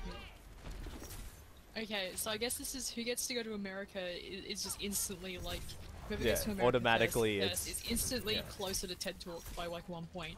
Yep. This is a Sarah and Mitch contest, by the way. No one else is allowed to join. Yeah, no, this is None of like you old cheating. rivalry. None of you cheating Americans that are Exactly. get TED Talks No, easily. This is 'cause about we're in us. America. We're effectively, you know, I mean, we're not that far away compared. We used to be in the same like area. So you I know, think you're close enough. way better off in Melbourne to get a TED Talk sorted out than me. Oh, probably right yeah. now. If I Hello, I'm from Melbourne. Can I please have a TED Talk? You're Yes, you're from- from Melbourne. Why are you special, Sarah? I'm from Accepted. Melbourne. That's a really Melbourne attitude to have, by the way. It really is, yeah.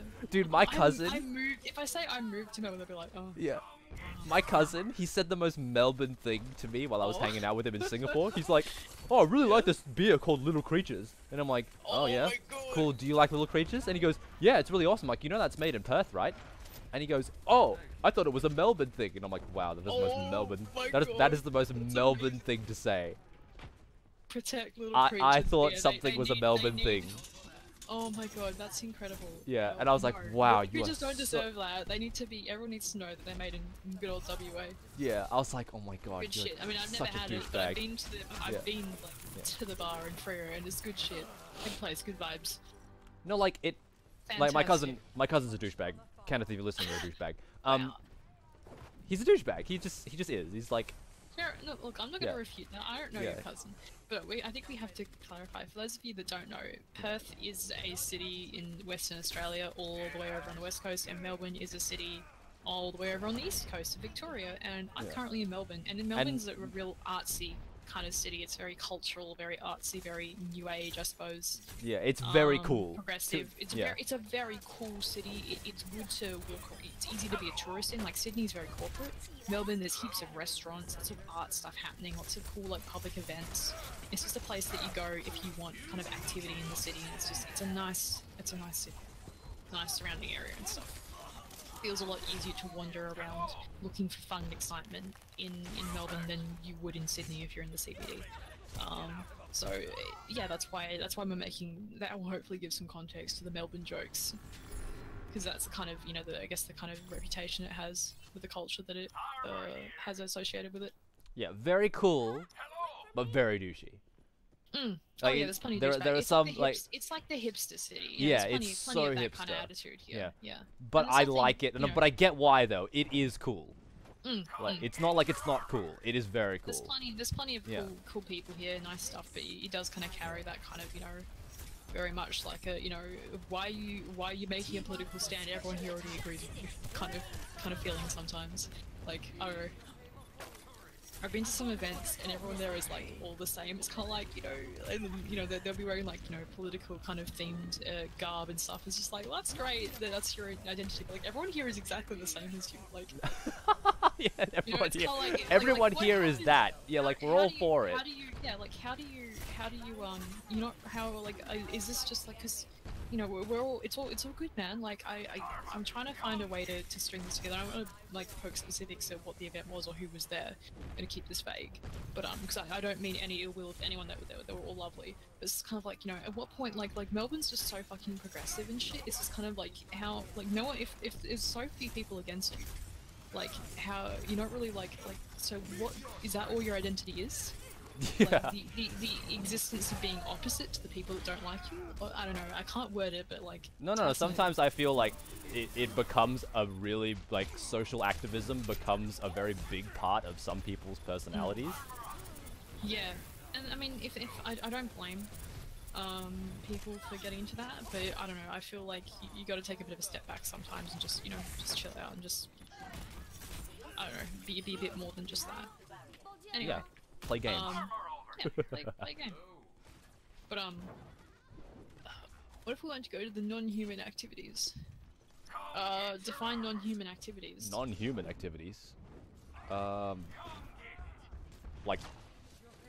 robots and stuff, or pets? I mean, there's stuff that you can do here that doesn't necessarily have to involve you with other people. You can just do stuff by yourself in Melbourne. Yeah, you can ask Johnny for all those things. He's not even here, and I'm like making fun of him. I've gone out with friends a lot, but like I'm sure. Haha! There's, like, Eat stuff that, you can Genji. do. Oh, nice. I'm sure there's stuff That's that right. you can do though. You've been put in a like, corner. like solo.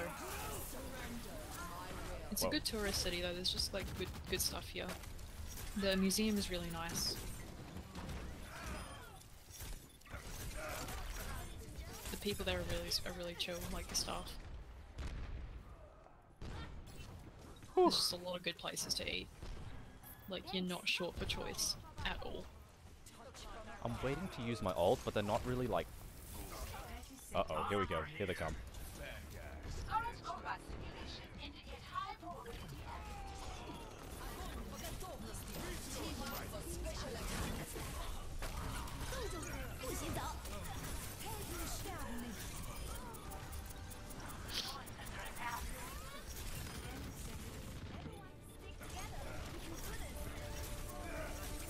Oh! That's not good.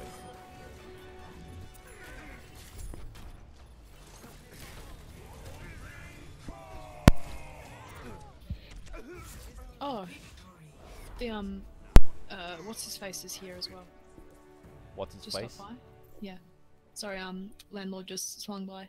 Oh, okay. I'm just gonna go quickly say hi to him to be polite. I think he knocked on the door. One sec. Meteor strike.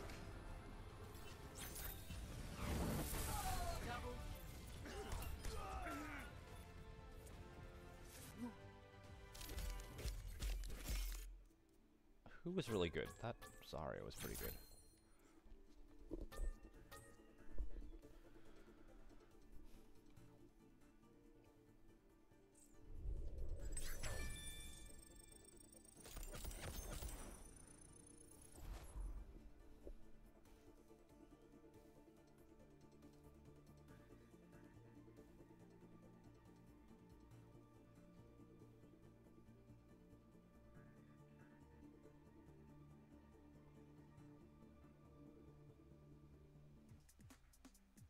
Traveling to Hanamura.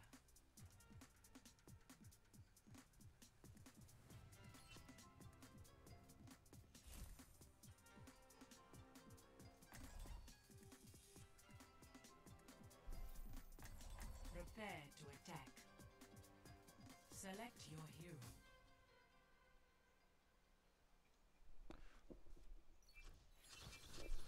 Let's play the game. Is Shy gonna time out or not? I think she will. Also, I think I'm gonna get a TED Talk before her.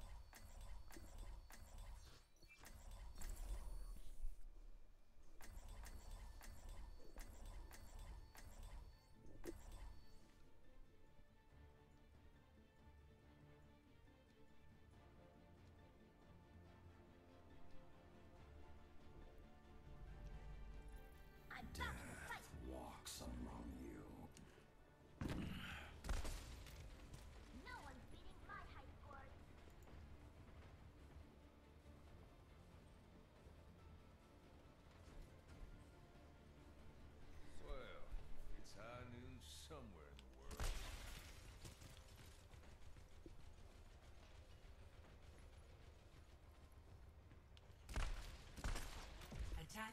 Commences in 30 seconds. What are we waiting for?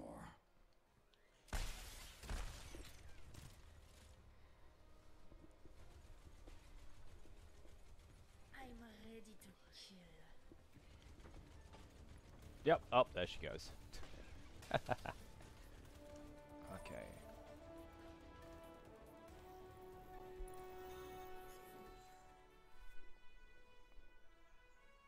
I'm at the point with my redraw where there is plenty enough, and I'm not sure if I should be done with it or add any more.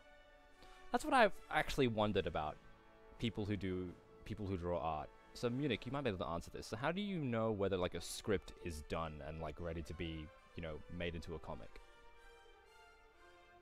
Because to me, with like anything creative, I mean, like it seems to take as long as you have. And even though you have more time, like you gotta set yourself deadlines. Because with anything creative, you seem to be able to work on it forever until like, and then you never really put it out. So that's what I've always wondered. Like, how do you know when a project's done?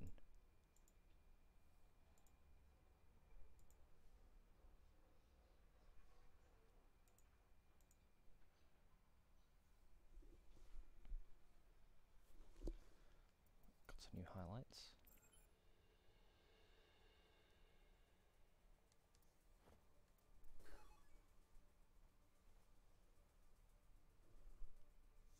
I always work up to the deadline, often changing dialogue half an hour before you put something out. Oh, okay. Yeah, that's with me too. Like, it seems to take, with anything creative, it seems to take as long as you have. Oh, okay. Not... Sorry, I'm back. Hey, Sarah. We're just talking about, like, how... Like, this might be a good question for you to answer, Sarah. So, when you're creating something, how do you know when it's done? Because with things that are creative, I tend to find when I'm editing something, for example, it seems to take as long as you have. Like, not a minute less, not a minute more. Because I don't know, like, you can always work on something and, like, make it better. How do you know when it's, like, you know, when to put down your tools and medium and how do you know? Like, well, when I've been working on projects that definitely have an end date in sight, I mean, I've got a lot of like idle writing projects, but I haven't actually sat down and done any significant work on them, so they don't count because I haven't actually invested the time to do anything significant enough in them. But when it comes to something that's like, let's say for my classwork, I had a big painting that needed to be done. I don't necessarily have like a due date for that. It was really just, do what you can.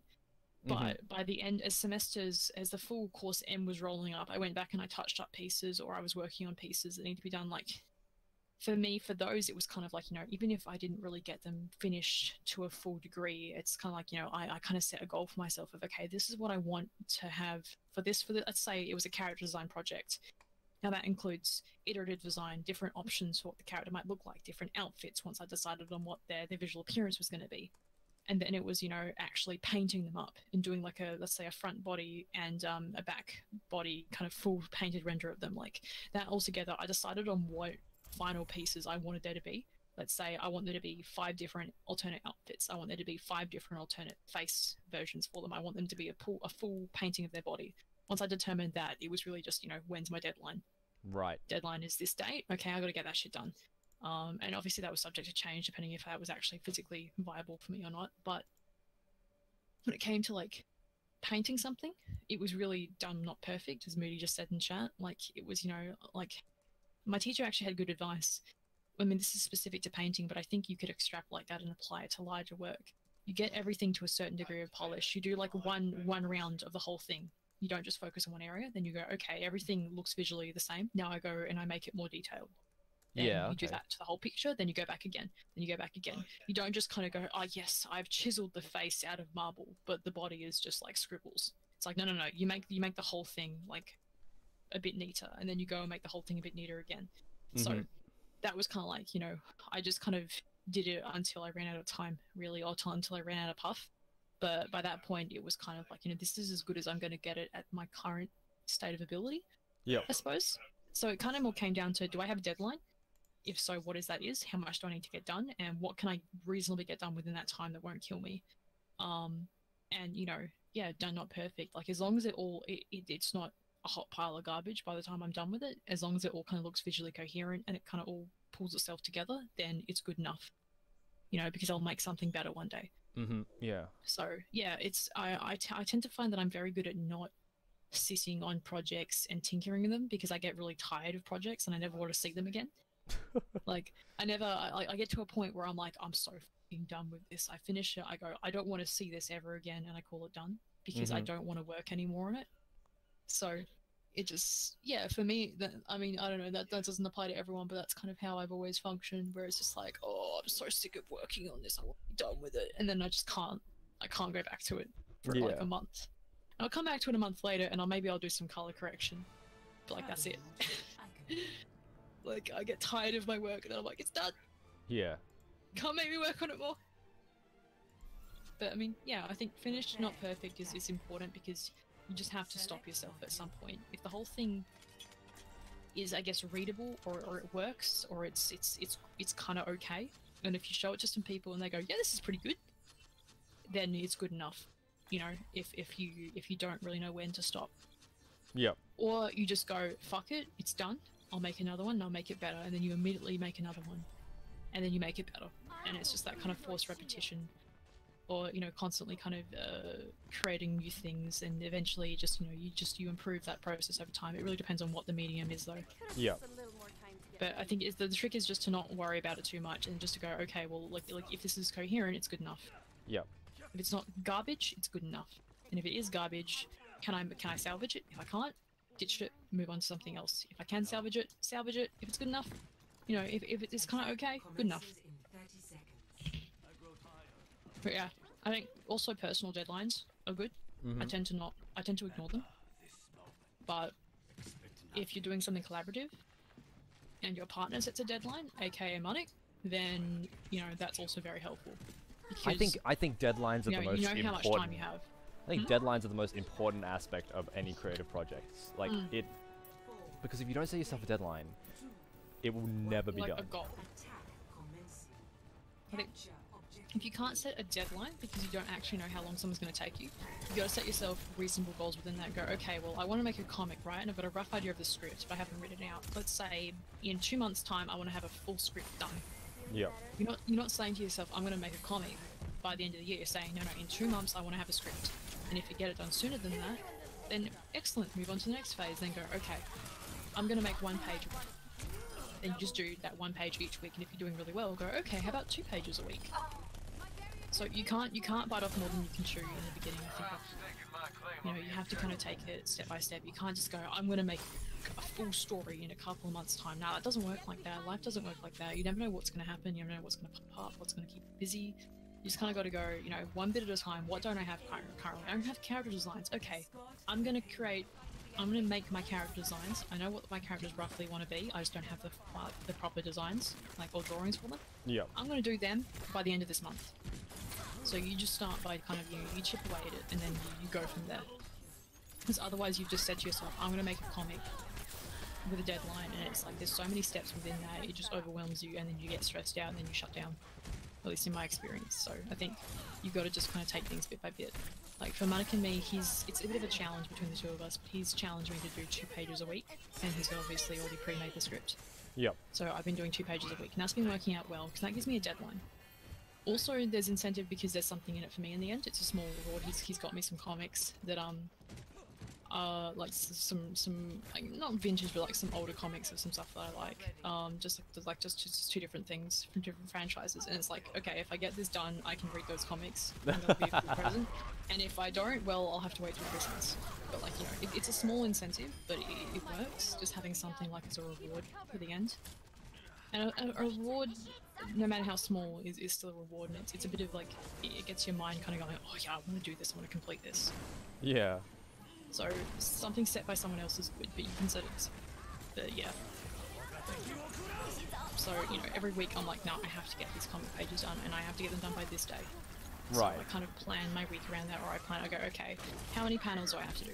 Have I had trouble? You know, and then you kind of, it makes you sit yourself down, and it forces you to get that work out. It forces you to work through the difficult stuff. So often I have trouble drawing a pose or a panel, and I go, oh, this is hard, I'm tired, I want to do something else. But when you have a deadline, it's kind of like, okay, well, if I don't get this panel done, the page doesn't get done. I don't make the 2 pages for the week. Mm-hmm. I have to get this done, or like, you know, I have to, like, or, you know, I'll do every other panel except for the one I'm having trouble with, and it's like 2 days before the deadline. I'm like, okay, I have to complete this, or on the day before the deadline, it's kind of like, I have to get this done, otherwise, you know, it's not going to happen. I can't just put this off. So it helps, like, with that. But again, like, it was easier. It's easier for me because someone else has set those deadlines. They've set those parameters. Mm-hmm. But I'm terrible with self deadlines, which I'm sure is not uncommon.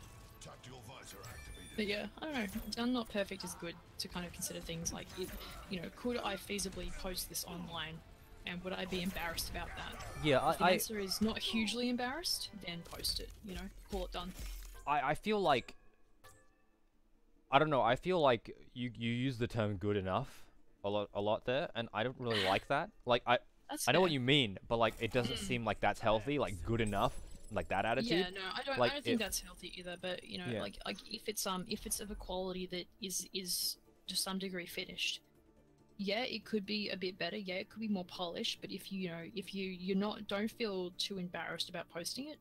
Maybe you feel a bit shy about posting it. Maybe you're a bit apprehensive. But if you feel like you could show that to people and go, I made this thing, and you wouldn't tell them, oh, but it's still a work in progress. Yeah, for our panel at PAX, actually, Sarah, you know how we're talking to the cosplayer, a streamer, and a game developer. Yeah, yeah. So a couple of questions that I've got is like, people often find it hard to show their work to others. When did you feel like you were ready to share your work for the first time? That kind of thing. Yeah, that's a really like, good. That's a really good. And then this question that I just posed to the group is like, when do you decide when a project is done and you're ready to share it? This is like on that's so really the good. first one is kind of like an entry level question, and the second one is more of a, you know, like for example the cosplayer, it's like, how do you know when this is like, you could take a step back from it and it's like, okay, time to put this on and show it to people. Like I've always wondered that, because like I know what it's like to be creative and do creative projects. What is it like to, like, when I know when I'm done, but I don't think it's the same for everyone. So that's the reason that's the reason why that question exists. So I want to ask questions like that on our panel at PAX.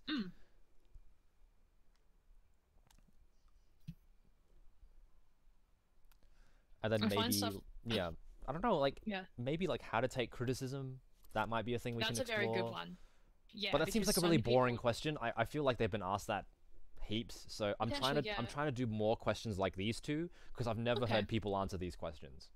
I'll have to have a think and see if I can think of anything like that, like the real meta questions that you ask someone that you admire or someone that's been successful in their field, like not the generic ones of, you know, like, oh, what gets you up in the morning, like, okay, yeah, like that kind of thing, hard truths, like the real deep struggles. Well, the main premise of the panel is, one of the subtexts, one of the subtitles of the panel is, what do you do when you're not motivated that day?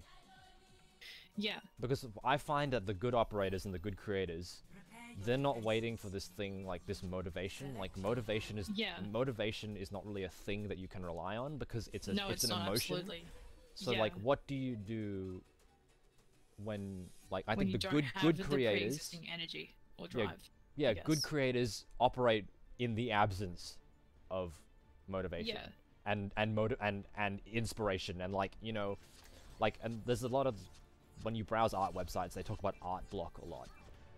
And I'm so Artblock doesn't. I'm done with Artblock. Yeah, like people talk about it, and I'm not going to tell someone you're not experiencing Artblock. Like, you're more than that. You just have to learn how to get over it. I'm not going to tell someone that. No. But I know for me that I'm not willing to limit myself to that. I guess that kind of comment or excuse, and it's not an excuse for everyone. Some people it hits them harder. That's fair.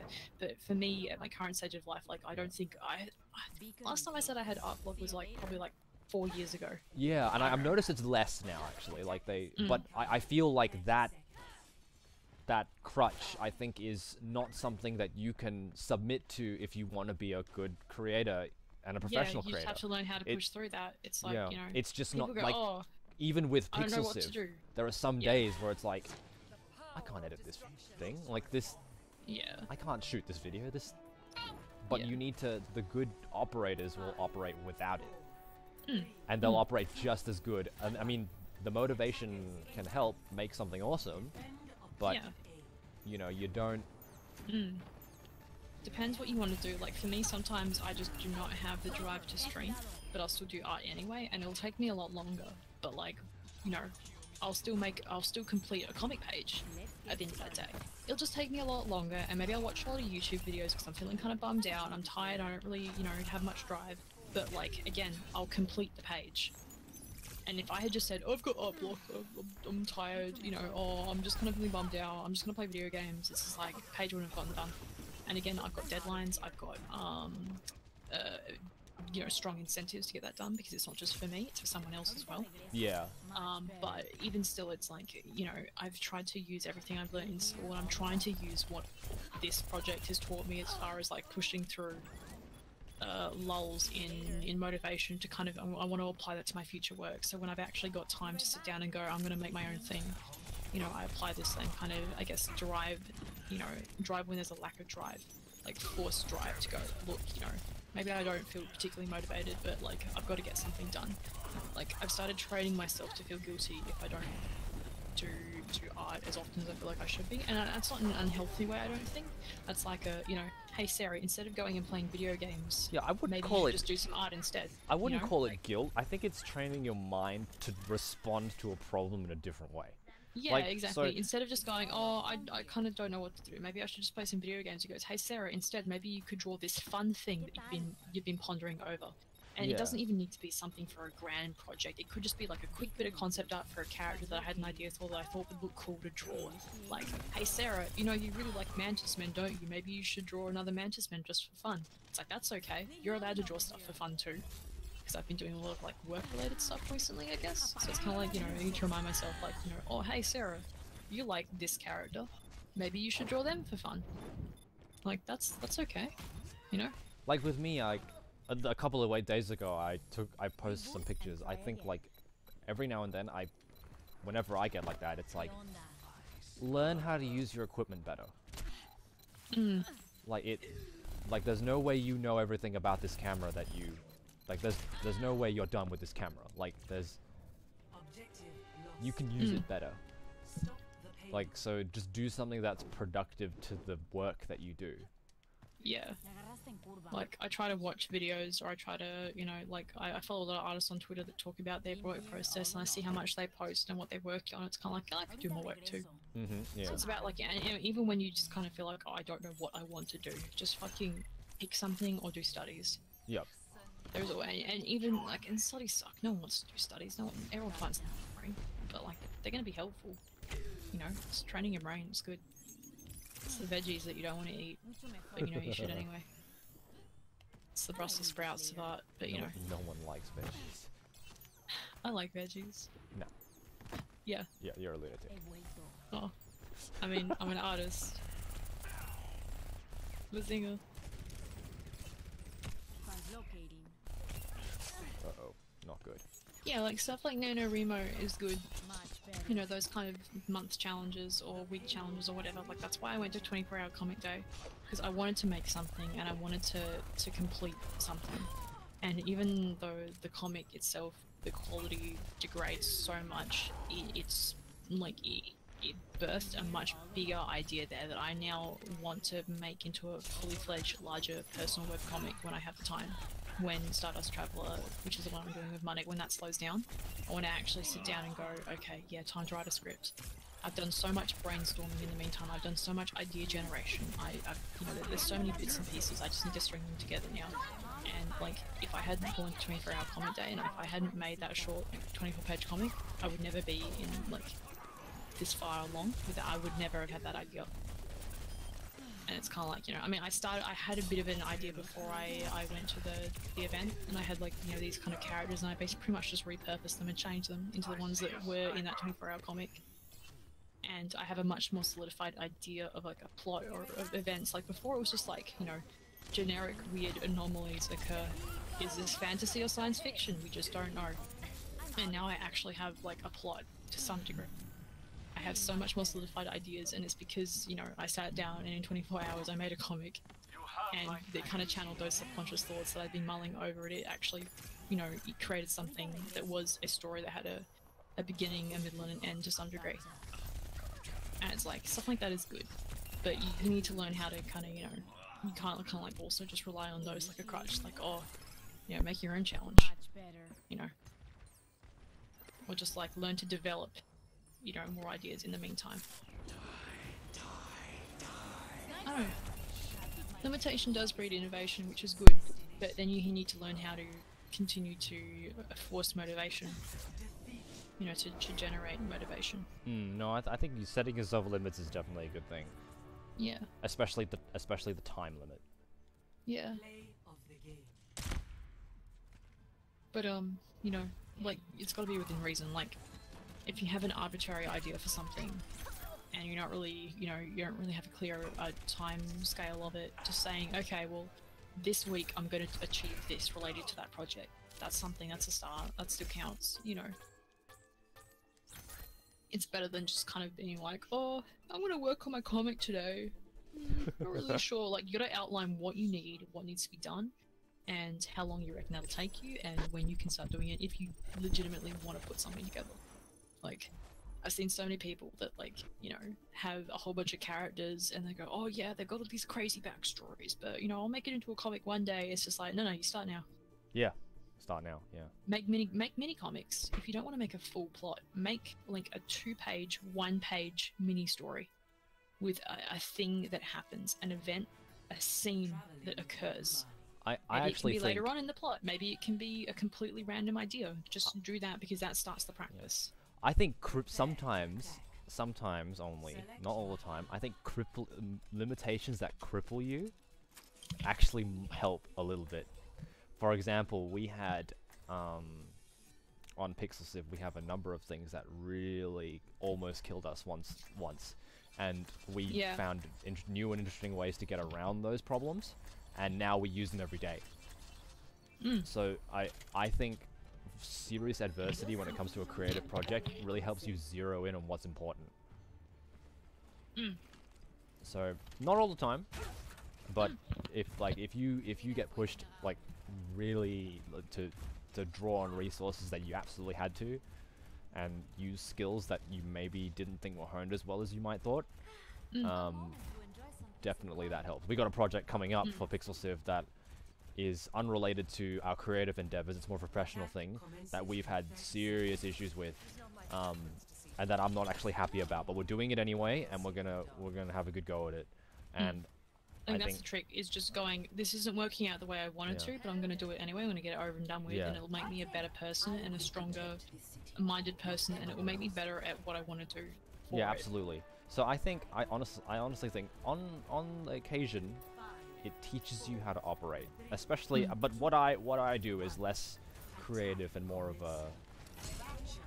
a technical, like a technical challenge is Even where still, like, where my situations become problems. But doing stuff like interviews at PAX and stuff, I think that still counts, because you're putting yourself in a position of vulnerability, and it's stressful, and it's kind of like, you know, you're putting yourself out there, and that can help too. And I think that's important. Like, I was terrified to interview people at PAX, and then I went, and turns out I actually had natural talent for it, and it was, you know, it went a lot better than I thought, like, given I have no experience doing anything like that.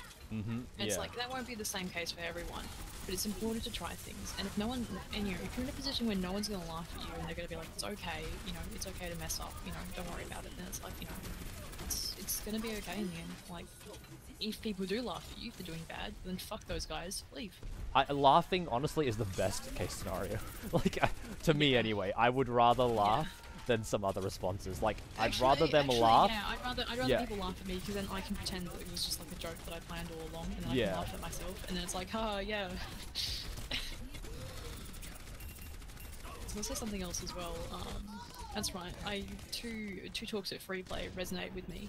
One person, I think they said, kill your darlings not because you want to, like, not because you hate them, because you truly care. And it's the idea of, like, you know, also that you're not going to make your best work. Your first thing is not going to be your magnus open. Absolutely, yeah. Just make it, because otherwise it's never going to get made. Yeah, make your thing. And then if you really want to make it better later, you can make it better later. But it's not going to be the best thing ever. I've seen webcomics that have had huge long run times on the internet, and they look like garbage when you go back to read the first page. But when I read them as like a 15-year-old, I thought they were great. But I look back and I go, wow, that artist has improved so much. But you know what? Because I was reading them from day one, like I grew with that comic, and you know they grew too. But like that's what counts, is that they kept making it, I guess. And obviously the art improved, but they allowed themselves to just give it a shot, and that's super important too. And stuff like as well, at Free Play, there was a talk by a guy that was doing a game called Knuckle Sandwich, and it looks absolutely fantastic. First of all, like there's a trailer on YouTube, Knuckle Sandwich. It's brilliant, like great little adventure game, very quirky. He said something about his game design, I guess, or his experience as a game designer. Yeah. I put it in the Slack, but Get him on the show, I think. Yeah, no, I put it in Slack. I was like, hey guys, I don't know if we've even talked to this guy yet. I think I put it in Slack. I said it to Gianni, or I put it in Slack. I was like, I don't know if we talked to this guy yet, but I think he would be perfect. I love the game. I'll send you a trailer. It looks freaking hilarious. But he was talking a bit about his process for, I guess, being an indie developer and making this game, and he said something that he does is he will remove a feature or an element of the game. If the game's still good without it, then it goes. If the game's bad, put it back in. Now that may seem very harsh, but I think there's you know, there's a good takeaway from that, which is, you know, consider, you know, if something is unnecessary, you know, you're just gonna learn just to let go of it. And you know, you can always just put it into something else later, or just, you know, use it in a different project. But you have to you know, like force yourself to just learn when to let go of something, and when, you know, like just to leave something out, because maybe it doesn't need it. Maybe you're cramming too much into something, and maybe you are trying to make your magnets open after you said, "Oh, I'm not making my magnets open though." You know, you need to you need to learn when you're doing that, and when it's okay just to kind of to get rid of something. It hurts to cut things, but sometimes it can just be helpful. So learning how to basically self-critique your work like that is a crucial skill, in my experience. Because otherwise, you know, what are you doing? Like, you can't just rely on other people to tell you what you're doing good and what you're doing bad. You have to have some degree of kind of like self-awareness of, actually, no, this is a bit much. Well, actually, that's not that good. And then you can go talk to other people, and you can ask them, hey, so this is what it was before, and I've changed it to this. Do you think the album was better? Do you think there was maybe some elements that I got rid of that I didn't need to? You know, keep it, talk to people. Don't just kind of get rid of it and go, oh, I can't show anyone that. But you know, you have to be ready to, you know, to tear apart the thing that you love, because maybe you'll make it better once you know, basically Frankenstein it back together afterwards. But you know, you've left stuff behind. And stuff like that, I think that's so important. But yeah, kill your darlings, because you care. 10 seconds. We're out of time. Attack! I'm still new at this. Galactic domination, guys, please. I just want to make walking and texting the webcomic, and I'll be happy. That will make me happy. Play of the game. God, this soldier was really brutal. Not to change the topic or anything, but I found that behind the scenes Black Lagoon thing. Ooh. I posted it in the thing. Very cool.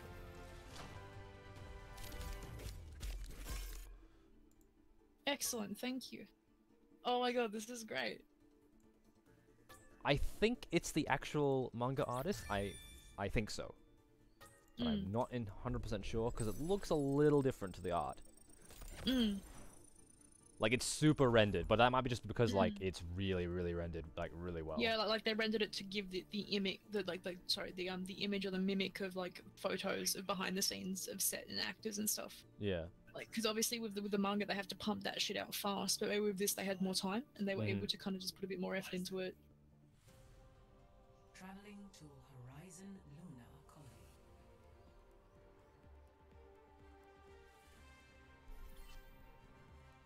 Prepare to attack. Select your hero.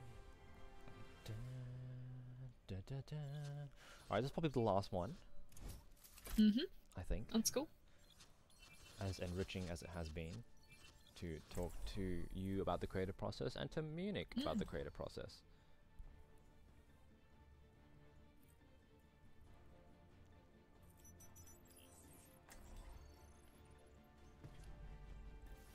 Everything. I'm really excited about this PAX panel. I think it's going to be really good. No, definitely. I'm really excited about PAX this year in general.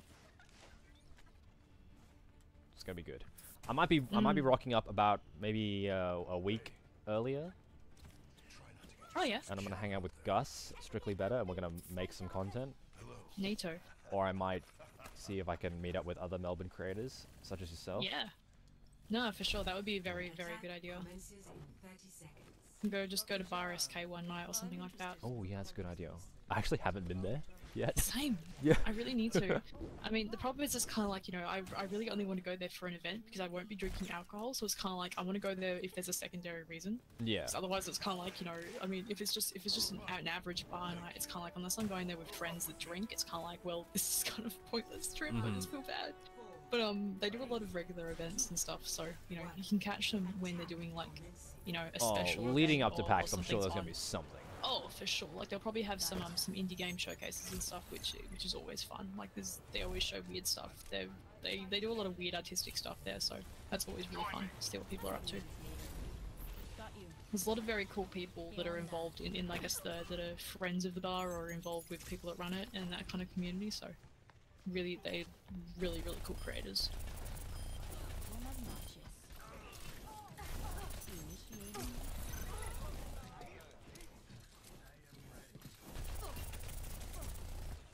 I mean, in general, Melbourne's just fun to hang around in. Without the pressures of PAX.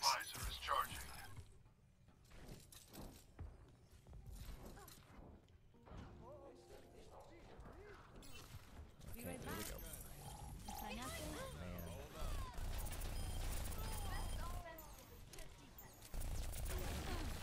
I'm out of here. No, pobrecita. Junkrat primed and ready. Feeling much better. Taking the objective. A little help would be appreciated. See you later. Much better. Looking for me?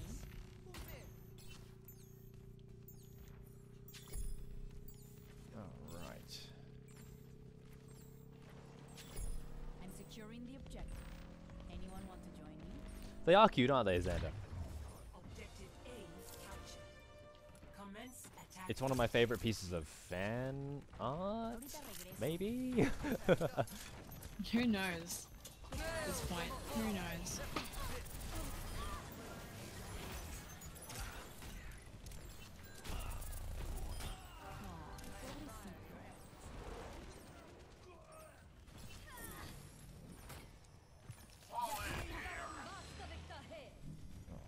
Here I am. I might need this later.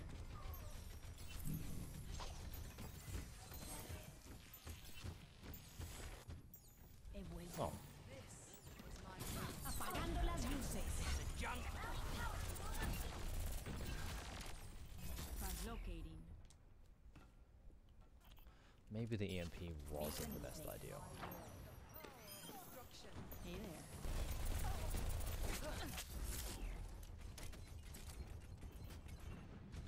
Join me.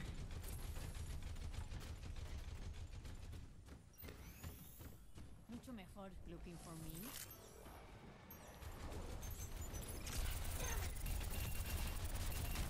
Thank you, Sarah. She was about to kill me. Oh no. Feeling much better. Oh, nice, May.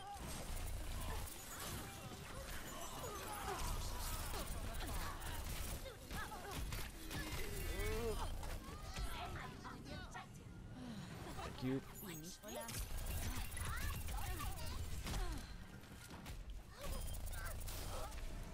I'm on fire. Come join me. Apagando las luces. Don't mind me. Go, Junkrat. Nice.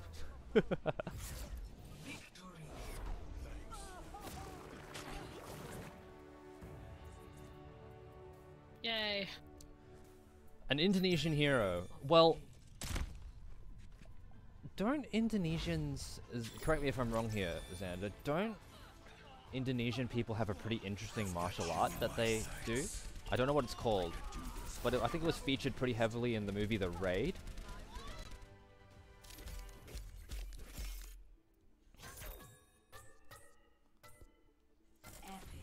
Now that's a vote of confidence. But like, the heroes that in Overwatch, they tend to not really have much attachment to their culture in what they can do. Yeah, the Like attachment is in their background. Yeah, and which the is fact that kind they of what I grew up like in about that it. country. Yeah, Yeah. it's less about, you know, like where you grew up and more about, you know, your capabilities as a person, what you're able to do. Yeah, it's less about your background. Well, in regards to an Yeah. Overwatch character, anyway, I feel like when you look at an Overwatch character, let's take Sombra for example, because I know a lot about Sombra. Like, I think she's Mexican, I think. Yeah, she's Mexican. She's pretty Mexican, sure. right? And she's a hacker. So like that's not really two ideas that you associate with one another. Like and the characters that are more associated with their background tend to be a bit older.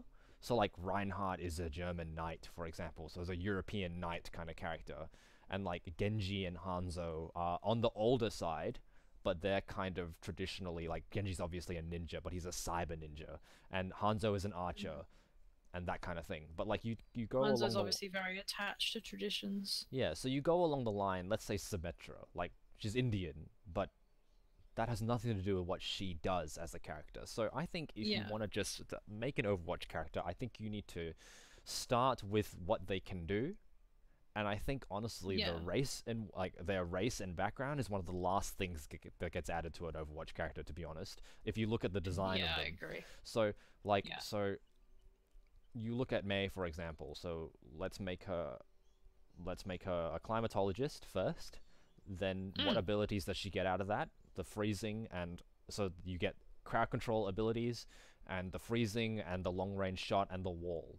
Okay, then let's make her a climatologist because that kind of makes sense, and then let's just make her Chinese as well to be like, just to. Honestly, I think the race that a character is what the very last thing that goes on top of an Overwatch character. Yeah, and then they give them a cool, fun backstory, and they make it fit in, and you know, oh yeah, like this will work. But I don't really think, So, I feel like, you know, it's more because at the end of the day, this is about, it's a video game. It's gonna be about game balance. What characters are going to be fun to play, what those abilities are, and then we go, okay, well, how can they visually match that? And then what is their background? Where are they from? Which is why I think Overwatch works really, really, really well, is because that's what they focus on first. It's gameplay first, characterization second, which is why there's no story in the game. You know, there's no story in the actual game itself. Yeah. If you think about it. So like you don't, and the fact like the cult, like, you know, the whole, like, you know, inclusiveness and the diversity of the characters, that's actually even though that is one of the selling points of Overwatch that people like about it a lot, it is secondary to the gameplay. Yeah, that's the point that I've seen a lot of people talking about, and it's true. At the end of the day, Blizzard are just making a product. They're making a video game. Yeah. And Hammond was obviously a predetermined character, and they knew that they needed another tank because no one was picking tanks. All the tanks suck. So I think they tried to adjust the tanks, but it wasn't working. The game desperately needed a new character, and Hammond fit that role. So they're like, right, we're making him next. It's less of a question of whether they're going to introduce an Indonesian hero. I think it's more of a question about what can they add to the game. I think a lot of people are very hung up on the race of certain characters, and that's okay if that's you. But from someone who's spoken to a lot of game developers and from a game design perspective, you can see very clearly that Overwatch characters, their background doesn't actually matter at all. Like, you could swap. Let's say we took Mei and Sombra, for example, two characters I like very, very much. Now, you could swap their nationalities right over, and it wouldn't make a difference to the characters. Yeah. Like, that doesn't matter. Like, it's not a big part of what they are. Their nationality is not a big deal. Like, And they to an play extent, it up in stuff like the voice lines and references to culture, but like they don't connect and I think too it, strongly to the character's abilities. You could switch them around. and I it would think it be, represents modern difference. the world as it is now. Anyway, people don't really hold a lot of national pride anymore. Like, it's not really something, like, people are more proud of the things they can do and the things they like now. Yeah, I mean, at least for me, I feel like that's more important is to look at, you know, what are you able to do, and overcoming of the limitations that may have been put on you because of where you were born. Yeah. Or, you know, your situation. Like, I feel like everyone should get an equal opportunity at taking a crack at what they want to do. Yeah. And if someone comes from a less privileged background or a less privileged country and they become a neurosurgeon, that's fucking amazing and power to you, and that should be celebrated. Like, you overcame, absolutely. Representation is cool, definitely important. It's more about the fact that, you know, you became a neurosurgeon. That's fucking wonderful. Don't get me wrong, Munich. I'm not saying representation doesn't matter. It matters, but not like it does matter in the whole perspective. But what's important about an Overwatch character is not their race.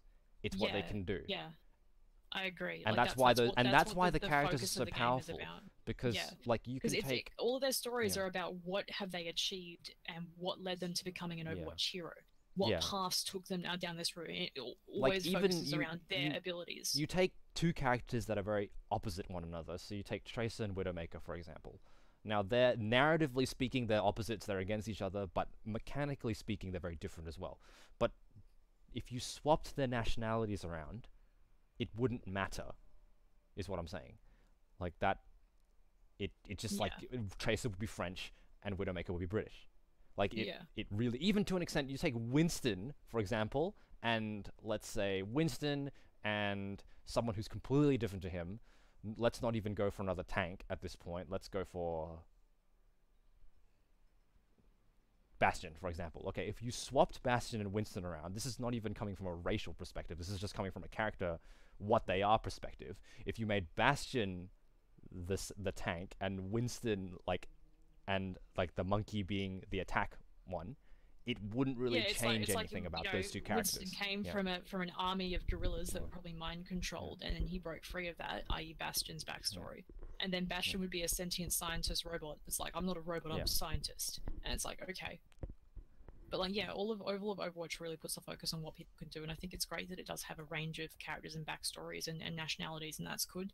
But it's secondary to the main point of the game. Yeah. Oh, you definitely lose something, Munich. I'm not saying you wouldn't. I'm saying that the characterization is very, very important, and representation is important. But in the case of Overwatch, it is secondary to the gameplay. Yeah, even though it is very powerful.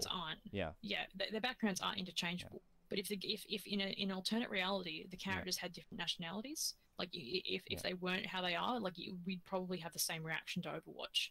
Yeah. You know, it would still set out be to make a good video game. They didn't set out to make like a social justice video game, if that makes sense. And I think it should be critiqued to some degree. But I think when you critique it, you got to keep in mind that they're making a video game product. Yeah. They're making a product, and they're making a good game that should work well and should play well, and that is going to give them money. Yeah, because you don't want representation at the expense of a good game. You really, because that sets us back. Yeah, that does. Yeah, that's terrible. If you want representation at the expense of a good game, you get games like Call of Juarez, and you get games like you get terrible games. I can't even think of any right now, because there's a difference between representation for a purpose, then at the expense of gameplay. Nothing is at the expense of gameplay, is what I'm saying. So when you want to consider a new hero, consider it less from the perspective of we're not saying that the character's nationality are interchangeable. We're just saying that it's not. I'm not saying core element of the game. I'm not saying the characters' nationalities are interchangeable. I'm just saying it's not pertinent to the game mechanics. Yeah. At the end of the day, when you take a video game, you got to break it down. It's about, does the game play well? Is the game fun? Yeah. Because that's what a game is supposed to be. Yeah, so if you look at them, like Mei and Sombra, for example, if you swapped the nationalities over, it doesn't say anything. Like, their abilities and the way they handle doesn't say anything about their background. gameplay-wise specifically. Yeah, like, gameplay-wise it doesn't specifically. change anything. Yeah. So like it's I'm not. I'm not saying yeah. that we should just kind of excuse Blizzard for what they've done. I think you should critique them, but you should critique them with in mind that like they didn't what they set out to do was make a good game and just happen to have a wide variety of representation. And that's good, also, that's what I we want to think see, Blizzard has but, done very well so far. Yeah, Like, they could do better, sure, but I think we shouldn't be praising them to the high heavens for what they've done, but we shouldn't be calling them the devil either. We should be like, cool, Blizzard, we want to see more of this. Yeah. Can you give us more of this? We right like this. now, I don't know any other game that is as diverse as Overwatch. Yeah. Like, but I think, calling Blizzard a group of just inept idiots is not going to get us, better games in the future. No, it's not. Yeah, so like I feel like they do make a game unique. I absolutely agree. Those are good nuances, but they're nuances. They don't like at the end of the day, your game could be unique as all hell, but if it plays like hot garbage, people are going to critique it because it plays like hot garbage, and it's not going to get sales, and it's going to die, and no one's going to buy it, and people are going to go, well, that was a hot piece of garbage. We shouldn't make something like that again, and they're not. And stuff like those nuances can get lost. That's the problem. Yeah, like but games need to be games first, because if they're not games first, then you can't attach strong meaning to it like diversity to them, because to work in a medium anyway. Like they both need each other to survive. I feel like good gameplay mechanics need a good story and good, nuances like Overwatch has to survive. But you can't really have one like for a AAA game. I don't feel like you can have one without the other. Part. There needs to be a bit of both. I feel like. Yeah. To compete in the AAA environment, because they're all doing that, so you have to be better than your competitors. In the indie scene, it's different. You can just have a beautifully mechanicked game, and but like it's indie, so people go, oh yeah, this is really good. It's indie, yeah, that's okay. But like if you're trying to compete with like, the big name. I mean, you saw what happened to E3. We've got freaking the Battlefield 5 with like this. With a woman, I think militia lady with a prosthetic arm. It's like we're seeing stuff like that, and that's good, and that's what we want to see. I think also people need to take into account the spirit in which something was created. So, like, yes, it might not be there yet, but you can look at the spirit of Overwatch, and no one can deny that it's trying very hard to be good and move in the right direction. Yeah, Borderlands did do a lot of stuff a lot better, but like again. It was by a different team of people, but like again, like I don't condone anyone saying that Blizzard are doing the best job in the industry. No, but like, but you need to look at the spirit in which it was created. Like you can't like it. Yes, okay, it could be better, but look at the spirit in which it was created. It comes from a positive place. There's no one on the planet can say that it was malicious. Yeah. Like there are things in this world that people are creating right now to set us back in time. To set us back. Like things like all those racially charged like anti-gay movements and things like that, and racist media and racist organizations. Those things are created maliciously. Like, you need to keep in mind that when when throwing criticism at something, you need to look at the spirit in which it was created as well. And people often miss that. I think especially with things in pop culture. And I think you should be supporting what you think is doing it well, but you shouldn't be saying, you shouldn't put them on a pedestal. Yeah, they will hurt you, and they will do wrong, and they will not do it well. But that's because we're all striving towards a better world, and you should praise them for what they have done well and support what you want to see. But at the end of the day, it's never going to be perfect, and you can't kind of treat it like it was going to be something that was perfect. When Overwatch came out, I was pleasantly surprised, but I knew that it was never going to please everyone because it physically can't. But it was definitely doing better than all the other games at the time as far as diversity. But my main point is, look at the spirit in which something was created. You can tell that it might not suit your needs right now, but you can absolutely, no one can say that Overwatch is mean-spirited toward anything. They're trying, you can tell every one of these characters is lovingly created to best represent that nationality and that set of skills. It's a step forward for Blizzard. Yeah, but like... It's a big step forward for Blizzard, but, again... it's showing the change in the tide in games, in AAA games that we have these days. But Like it's I'm not going to call it avant-garde because it's not, but it's what I want to see more of, and I'm going to say, yeah, this is pretty cool. It could be better, but I don't think that means we should condemn it otherwise. Yeah, But, like I actually think it's very good. I think I'm coming from a more positive perspective than you, Sarah. I think Overwatch is fantastic. Like Yeah. I like it a Moody, lot. Yeah. Moody, I have criticized Blizzard hundreds of times in the past because every time I look at World of Warcraft female models, I get really, really, really, really, really angry. So trust me when I say, and I've criticized Blizzard a lot over Overwatch. I'm just saying that, I do think that they could do with more variety of characters. I do think that maybe it'd be nice if they would announce another character was definitely bi or gay or whatever, because Trace is the only one that we have a real definition of as far as I'm aware, and that would be nice. But I don't think that I don't think that you can. But I you don't do want need to be polarizing. You do need to walk that path very carefully because Of course, absolutely. like I said, not at the expense of game design, because Yeah, if you throw it in there, because this is what I know. Let's take the Battlefield argument again. Let's bring it back to Battlefield. Battlefield 1 didn't include women on the battlefield because they wanted to be historically accurate.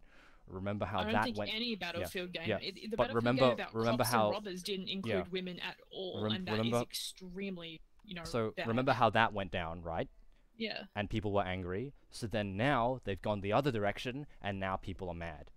So yeah, it's like they're not going to please everyone. Game development. They're trying to do something different. So game development is like this. So you do need to be very careful as a game developer, especially a AAA game developer, what you do, because you can't be seen as pandering. Yeah. Yeah. So, and also, by the way, there are things, like, even if they do add it in the best way possible, there are people that are still going to find problems with it. So yeah, for sure. at what point do you just... It's never going to be perfect. At what point do you just do the best you can? And I think Overwatch has done the best it can. Because I don't think that... It's the best within the... I mean, it's doing a good thing within its scope of ability and flex, but obviously it could be better in some people's eyes, and I do agree in some ways it could be better, but I don't think that means that we should demonize it, and I'm saying absolutely criticize it, but don't just kind of go fuck this game. There has to be a middle ground. But also the spirit in which it was created. Yeah, it was created with intent to be better. You really got to look at that. Yeah. Because at the bottom line, it celebrates a lot, Overwatch. And you can look at the spirit of it, and you can't fault the spirit. You really can't. Because if it was anti-gay and everything like that, and if it was really racist, you'd know. It wouldn't be as successful as it is right now if it was really racist. Evil motherfucking 5, and it would be absolutely disgusting and extremely racist. Yeah. But that's not what we got. We got something that was honestly trying to be something better. It's trying so hard. I don't think it's Blizzard's place to. And honestly, it really isn't Blizzard's place. They don't have to. Yeah, they have no obligation. Yeah, they could make them. They could very easily make all these characters white dudes. They could honestly really easily do that. Yeah, very simple. It would have been valid to and if they'd done that, it would be very valid to criticize them for that. Yeah. But again, it's everything within reason, I feel like, and they didn't do that, and that's cool. But they still, at the end of the day, they're just making a fucking video game. Yeah. And I do agree that representation in media is excruciatingly important. Yep. And but they've done more than I ever expected of them. And my main point is, consider the spirit of a project. Yeah. When you look at stuff like Xander and Munich, consider the spirit. And after you've looked at the spirit, then move on to the other things, because you can tell when things are malicious. Like a propaganda poster against gay people, or a propaganda poster encouraging racism is mean-spirited.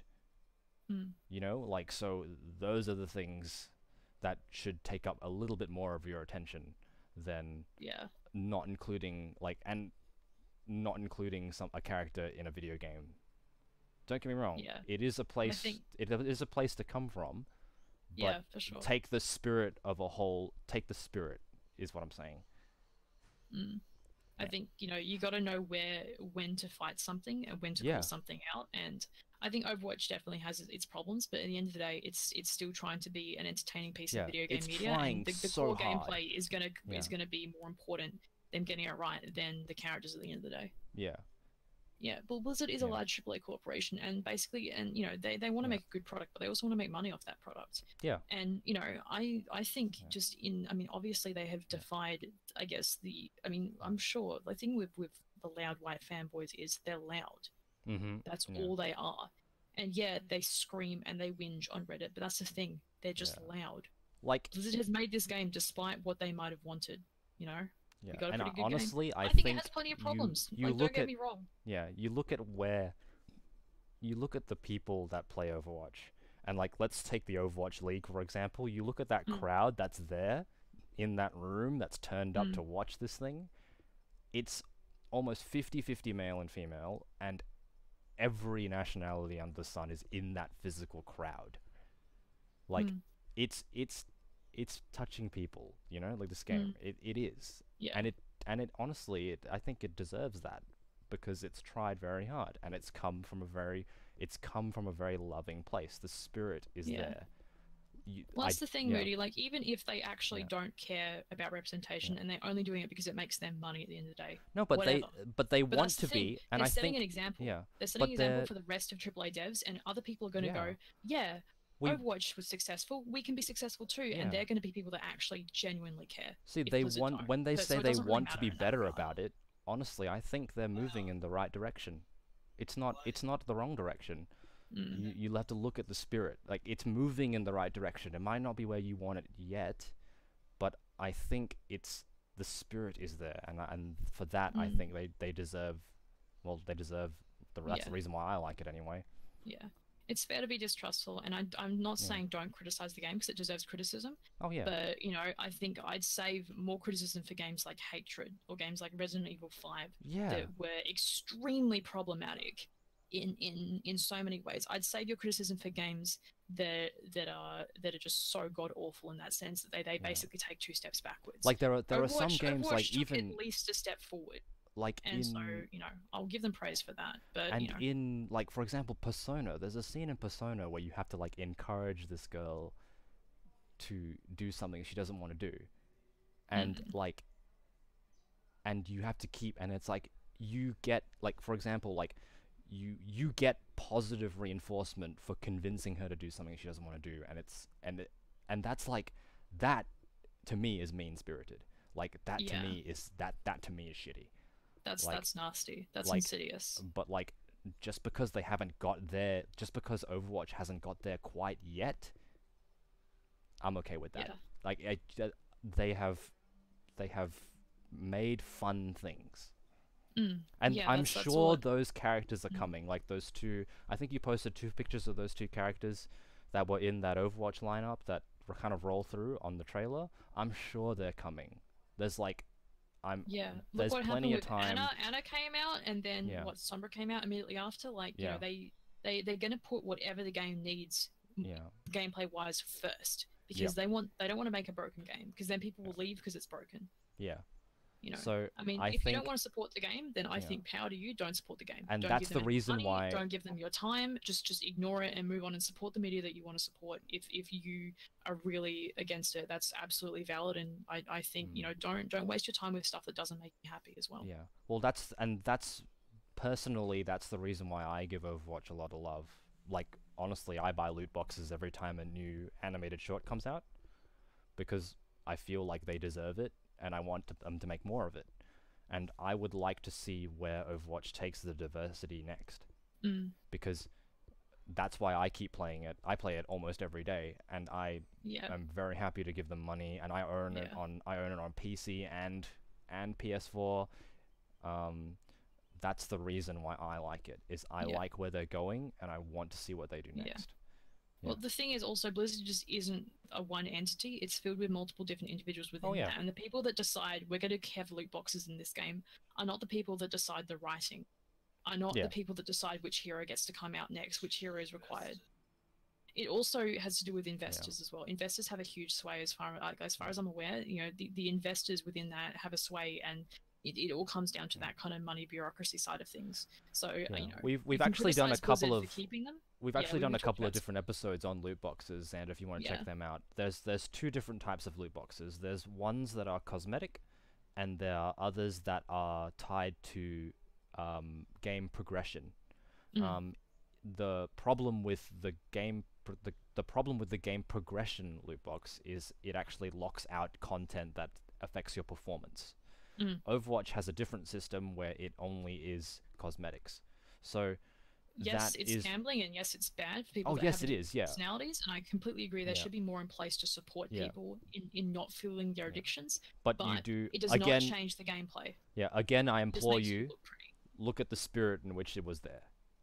Like the EA one is quite malicious if you look at it. Like it's Yeah. completely associated with character Oh, yeah. progression.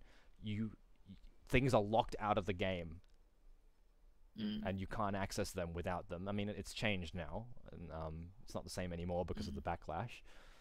Overwatch, it's a bunch of fun outfits and sprays. Yeah. You know, like it's dumb, a little it's dumb shit. yeah. It's really Don't- just dumb yeah. shit. So it's like it's essentially you're earning memes. Essentially, Yeah. is what you're doing in Overwatch. So that is the difference between the two. I still think it's fair to say it's just cosmetic because it is. Yeah. Because it literally is just Oh, cosmetics. I think but I think still you think I there think is you an can inherent absolutely problem say with it's loot box just culture cosmetic. at the moment. Yeah, because it literally is just cosmetic. That's what Yeah. it is. I mean, yeah. So it's a I fact. mean, I'm Yeah. not saying I still Yeah. don't think they're very good, and I still think there should be more options and more variety to purchase skins and stuff. Because Yeah. it basically, pardon, Squint. Oh, sorry, he was yelling at people in the game that he's playing. Yeah. I think you're allowed yeah. to say it's just cosmetics because that's literally what it is. It's just Yeah. cosmetics. Yeah. I think where I have a problem with it is when it starts to affect game progression. And I that's agree. why I didn't so that's why I will support Overwatch and I didn't even go near Battlefront 2. Yeah. Like because I didn't Battlefront 2 was where pre-order they it. were I off- didn't they buy were the base being game. exceptionally I didn't give greedy. it Yeah. and this comes back to my other point, do not support it with your time Yeah. or your money. Well, that's the thing. I mean, Yeah. you can say players are perfectionists; they want to get that stuff, but like again, it's not gameplay progression at all. It just means that you've collected all the things, and I Yeah. can understand the want to do that, but like, it doesn't affect gameplay at all. It doesn't even like the only thing that really affects like a mastery of any sort, as far as I'm aware, is the golden guns, which you get from comp points. Yeah. So I can understand the frustration with this thing's locked behind a paywall, and I want it. I understand that. Trust me, but. Yeah. I don't think it's nearly half as bad. It's not on the same level as this thing is going to make me better at the game and it's locked behind a paywall. And trust me, as someone who played Evolve, who had to pay Yeah. about $10 the for a Evolve character thing was and brutal. $30 for a monster, Yeah. trust me, I know what I'm talking about. Yeah. And I am endlessly angry because you can guess what? The two fucking the monster that I mained and the human character that I mained, both behind paywalls. I had to pay more than the base. I paid over $100 for that game in the end, well over that. And then I finally actually found characters that I was good at. Now that shits me the hell off, and I'm still angry about that. Yeah. So And like that's when it's not okay in my mind. yeah. Well, yeah, so those are the reasons why I like and support Overwatch, and I even buy loot boxes in Overwatch occasionally. I do do that. Yeah. If you I do feel that, yeah. that it's not just Yeah. cosmetics, that's understandable. But Yeah. like, Because- I don't think it's worth the like an argument. Or Yeah, a yeah. discussion. Like these are But just I the still, reasons. These are the it's just reasons why I do it. semantics. I actually I think Overwatch is moving in a direction I like, and as long as they keep moving in that direction I like, I'll support it with my money and time because I like it. Yeah. Which is my main reason, and one of my main points that I like to bring across in these streams is if you don't like something, do not support it with your money and time. So Xander, you don't like these loot boxes, and you don't like the way these work, you should definitely not support it. Don't support it with your money or your time, and that's a good and that is the most powerful thing you can do if you don't like something. Yeah. Yeah. I do appreciate that in Warframe you can just purchase cosmetics. I'm pissed off that Overwatch got rid of that function. Don't get me wrong, I'm mad that you can't just buy whatever skins you want. That bothers me a lot. I'm not okay with that. I'm unhappy with that, especially because it was already in the game in the first place, and now they've removed that. I do not like that feature. Wait a minute. Trust me. Wait. It was in the game to begin with. Yeah, you could just buy elites, like whatever skins you wanted if you bought the gold, or if you got gold in loot boxes, you could just. You can buy still do a that skin. now. Huh? I You think can I do read that now. Oh well. Check this out. But, You watch. I've got gold, and I can go and purchase something for me right now. Yeah, I can totally do it. Okay, never mind. Yeah. Maybe it's just some things. I mean, I know the seasonal ones a lot. The but, seasonal like, stuff that's is that's locked out because it's seasonal. You know, yeah, Mm. yeah, yeah. But I was gonna say something else, like, I feel like when you go to, like, let's say, like, as far as I think the problem with criticizing stuff is, I think this is a bit of a closing statement, is like, I think you need to criticize stuff, but if you criticize something too far, at the end of the day, people are just making it to make money. And Yeah. unfortunately, that's just an element of the way the world works, and what our consumer products in entertainment and media are.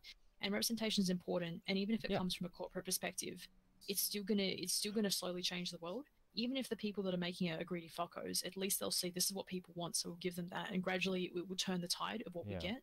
But unfortunately, if all you do is criticize something for not being good enough, Yeah. people are not happy with this. I guess we'll Mhm. go back to making the stuff that was successful, Yeah. and then that causes problems on the other side. But like So they you respond. you have to walk the yeah. line carefully. Is So all I'm trying to say. companies like Blizzard don't respond, unfortunately, as much as I would love them to. They don't respond to the forum posts, as they do respond to them, but like they don't respond in ways that you would like to forum posts and Tumblr posts and things like that. What they respond to is your wallet. That's just how it is. Yeah. So if and you until, don't like and that's something, just, it's the AAA industry. That's Yeah. how it's always going to be. Maybe they Yeah. don't care, but like they'll care if you give them money. And if you stop giving them money, they'll go, "This isn't working for us. Why Yeah. isn't it working?" So if you But yeah. don't like something, don't support it. And if you really do like something, support the shit out of it. Like, Yeah. buy all the loot boxes. If you like something, buy all the loot boxes. Spend time playing the game. Spend more money on it. Buy every sequel. If you like something, pre-order it. Like, Yeah. this is what tells companies that you're interested and they'll make more. Yeah. Like, this is... I actually don't like pre-ordering. But if there's something that you really like, you need to support it with your wallet. Because this is just how it works. Yeah, and at the end of the day, until we live in a world where media isn't, like, where AAA media isn't controlled by large corporations and groups like this, there's nothing really we can do about it. Unless you want to go full indie and only ever support indie stuff and only ever give indie stuff But your time. even the indie stuff, if you like an indie thing, give them money. Don't wait for the Steam sale to get it. Pay full price for it. If you can't afford it at full price, that's okay too. But at least But like, get involved on forums, get involved, promote the game, tell people about it. So it's less. Just do what you can. Really, It's less about vilifying what you don't like and supporting what you do, is what I'm saying. Like that. That's my main thesis of this. Supporting and supporting Overwatch it, just and supporting it with your wallet.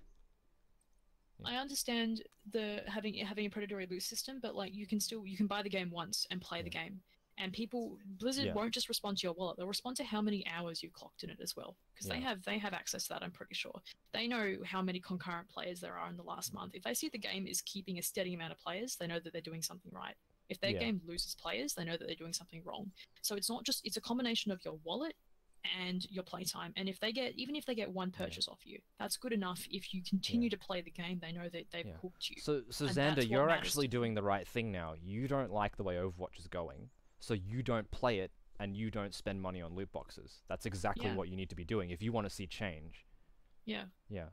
But like, I like what Overwatch is doing, for example. Yeah. Which is why I spend a lot of time in it. I spend a lot of money in it. Actually, I haven't bought loot boxes. I tell a lie. I haven't bought loot boxes since like year 1, but I have done it. So that's what you need to be supporting. If you don't like something, don't support it. If you like it, support the shit out of it. Yeah. Well, that's the tricky thing. It's like, I don't want to boycott a game that I enjoy just because it has microtransactions in it. Exactly, I will not give them any more of my money. Yeah. Like, if you feel passionate you know, about something, I'm not saying boycott it if there's one little thing that pisses you off about it. But if that one little thing is important to you and you think that the future would be shitty with this thing in it, then you need to make an educated decision, and you need to have some self-discipline. And trust me, as someone that has found a lot of deep personal frustration in microtransactions in games before, and deeply wishes they got some of their money back in all those cases. At the end of the day, if it's just cosmetics, it's just cosmetics. I understand the want to collect, I understand the want to have your character look pretty and look nice, but it really doesn't benefit anything other than a mild, slightly higher enjoyment of the gameplay experience when you look at your character and they look nice. Like, it's a very, I don't mean to use such nasty terminology, but it is kind of shallow. And I know that for some people it's a very important thing, but it doesn't improve the actual core mechanic gameplay. And if it doesn't do that, it's not really, like, I understand it's kind of frustrating if you feel like you want to be able to earn it in games, but you know the alternative is you don't get this game that you think looks really fun, and then you feel shitty because you can't play this game that looks really fun because of one element of it, and maybe you hate the microtransactions. Sure, complain about it. There are Say you there don't are some like it. Give them a bad review because of it. There are But, some you know, you can still support the microtransactions I game. really don't like for example the Star Wars Battlefront 2 ones. I Yeah. wanted nothing to do with that because it's tied with player progression. So my that's one example of things that like I didn't like it, so I didn't go anywhere near it. I didn't post about it on Facebook. I didn't say I didn't even give them the satisfaction of bitching about it on Twitter because I didn't want them to get more I didn't want them knowing that it was affecting me. Like so they are just I'm dead to them as a customer. And that is a statement. So and I feel like it's a statement that worked because they then went and changed everything about the game. So now they don't have enough people got upset and then they realized that they needed to change something to make but their it was game less better, about people being upset and more about people not buying the thing. So the reason why I like Overwatch is because I like the diversity, I like the way it's going, I like the art style, I think the characters are fun, the gameplay is great. The game itself is good. I've made so many friends on the game, and that to me is worth a lot. So if you can create an experience like that, I'm happy to throw you a few extra dollars and support what you're doing because to me it's worth it. Might not be worth it to you, but to me it's worth it. To me it's worth it a lot, and I really think that it is one of my favorite games ever. And seriously, that's just where I come from with it. I mean, I know a lot of people don't agree, but this is where I'm coming from, and that's the reason why I love this game so much. Yeah. I'm curious, Moody, where do you get the impression from when you say that, like, you only ever get the impression that, you know, people heavily criticize indie games, but they don't criticize AAA stuff enough? Because I've seen I've seen a huge amount of support for indie games because they're indie. And I've seen leeway for indie games because they do not have the resources that AAA games have. And I've seen a lot of heavy criticism for AAA games on both sides of the argument. On the whole, fuck Battlefield 5 because it has women in it, and you know, or you know, fuck Overwatch because it's not doing a good enough job. Like, I'm very curious to see just for throwaway examples right now, just for the sake of this conversation. I'm very curious to see where you get that kind of attitude from, Xander, because I actually have not experienced that at all. Yeah, same. If you could send me some stuff, I would like to investigate that because I think it's worth talking about on Pixelsive. Actually, absolutely. Yeah, like if that's a rising trend within social circles, that's something that we can talk about because I haven't seen that ever. I've seen quite the opposite for the most part. I've seen a huge amount of support amongst artists, amongst game developers, indie devs, and amongst the general public as far as the social circles I'm involved with. I've seen a huge amount of support for indie games because there's been a big uprising of good indie games recently. Because I do things better than AAA games do. One of my friends got a new gaming PC, and I never thought that he'd be into indie games, but he goes, I went over to his house, it's like, great new $6,000 PC for gaming, and I'm like, okay, it wasn't $6,000, it was less than that, but I can't remember what it was, but it was so expensive, and I was like, it was to me it was absurd. And he goes, oh, but all I play on is indie games. I'm like, that's fucking fantastic, dude. That's awesome. Yeah. And he's like, I love this one, and I'm like, oh, we've had that on the show, and like, oh, you should check this out. Yeah. And so I would very much. I see. I'll just read the chat. Moody's posting some stuff. Oh, okay. Can you? Look, I was aware of both of those controversies, and my opinion on those are the same people that criticize those things are the same people that criticize Overwatch for not doing a good enough job, because I've seen them say the same stuff about both games. Okay. I've seen those people. Now I can't name names, so it's been too long ago, but I've seen the same Tumblr posts from the same people saying, or the same people perpetuating the same attitude of Overwatch isn't doing a good enough job, and Dream Daddy boycott it. It's disgusting. It's not doing a good enough job either. You see, that's what's very annoying, and it must be very frustrating to be a AAA developer, because I really hope, very much, Sarah, that the people complaining about Battlefield 1 not being accurate, and the people that complaining about the ambulant woman in the new trailer and the craziness of the trailer, I hope that they just don't buy the game. Very much that they are the two separate groups. Yeah. I hope. Yeah. However, if they are, please contact me, that one person that's complaining about both of these issues. Please contact me, because I would like to have words with you. Okay? Yeah. Because Yeah. you are part of the problem. Yeah. Okay? You are more of a problem than any other thing. Okay? Yeah. Because if you find that person that's tweeting both ways, you can't have it both ways, is what I'm saying. It's like, you can't. You can't complain about one thing, and then when the new game comes out addressing that problem, complain about the inverse. You can't do that, because that is very frustrating for everyone involved, and it stunts creativity, and it makes people feel bad about their creative process. Yeah. And it creates confusion, and it encourages people to play it safe and not take risks. Exactly, and it encourages, So you and it has an adverse effect on people that are trying to make Sarah, diverse new and avant-garde media, I suppose, because they feel too scared to, because they're worried that they're going to get backlash. Yeah, so especially Sarah, in the case of stuff like Dream Daddy, everyone in chat, Xander, Munich, if you see that Twitter account, that's if this Twitter account exists, or Tumblr account, or whatever, if you see them posting both sides of this argument, let me know, and let them know that I would like to have a conversation with them and ask them why. Yeah. Because it confuses me, and I don't like it. And I would just like to know why you do this.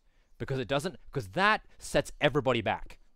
And from what I've seen, like, just to take Dream Daddy as an example, from what I've seen of the Game Grumps, they are honest to God trying. Yeah, they fuck up a lot.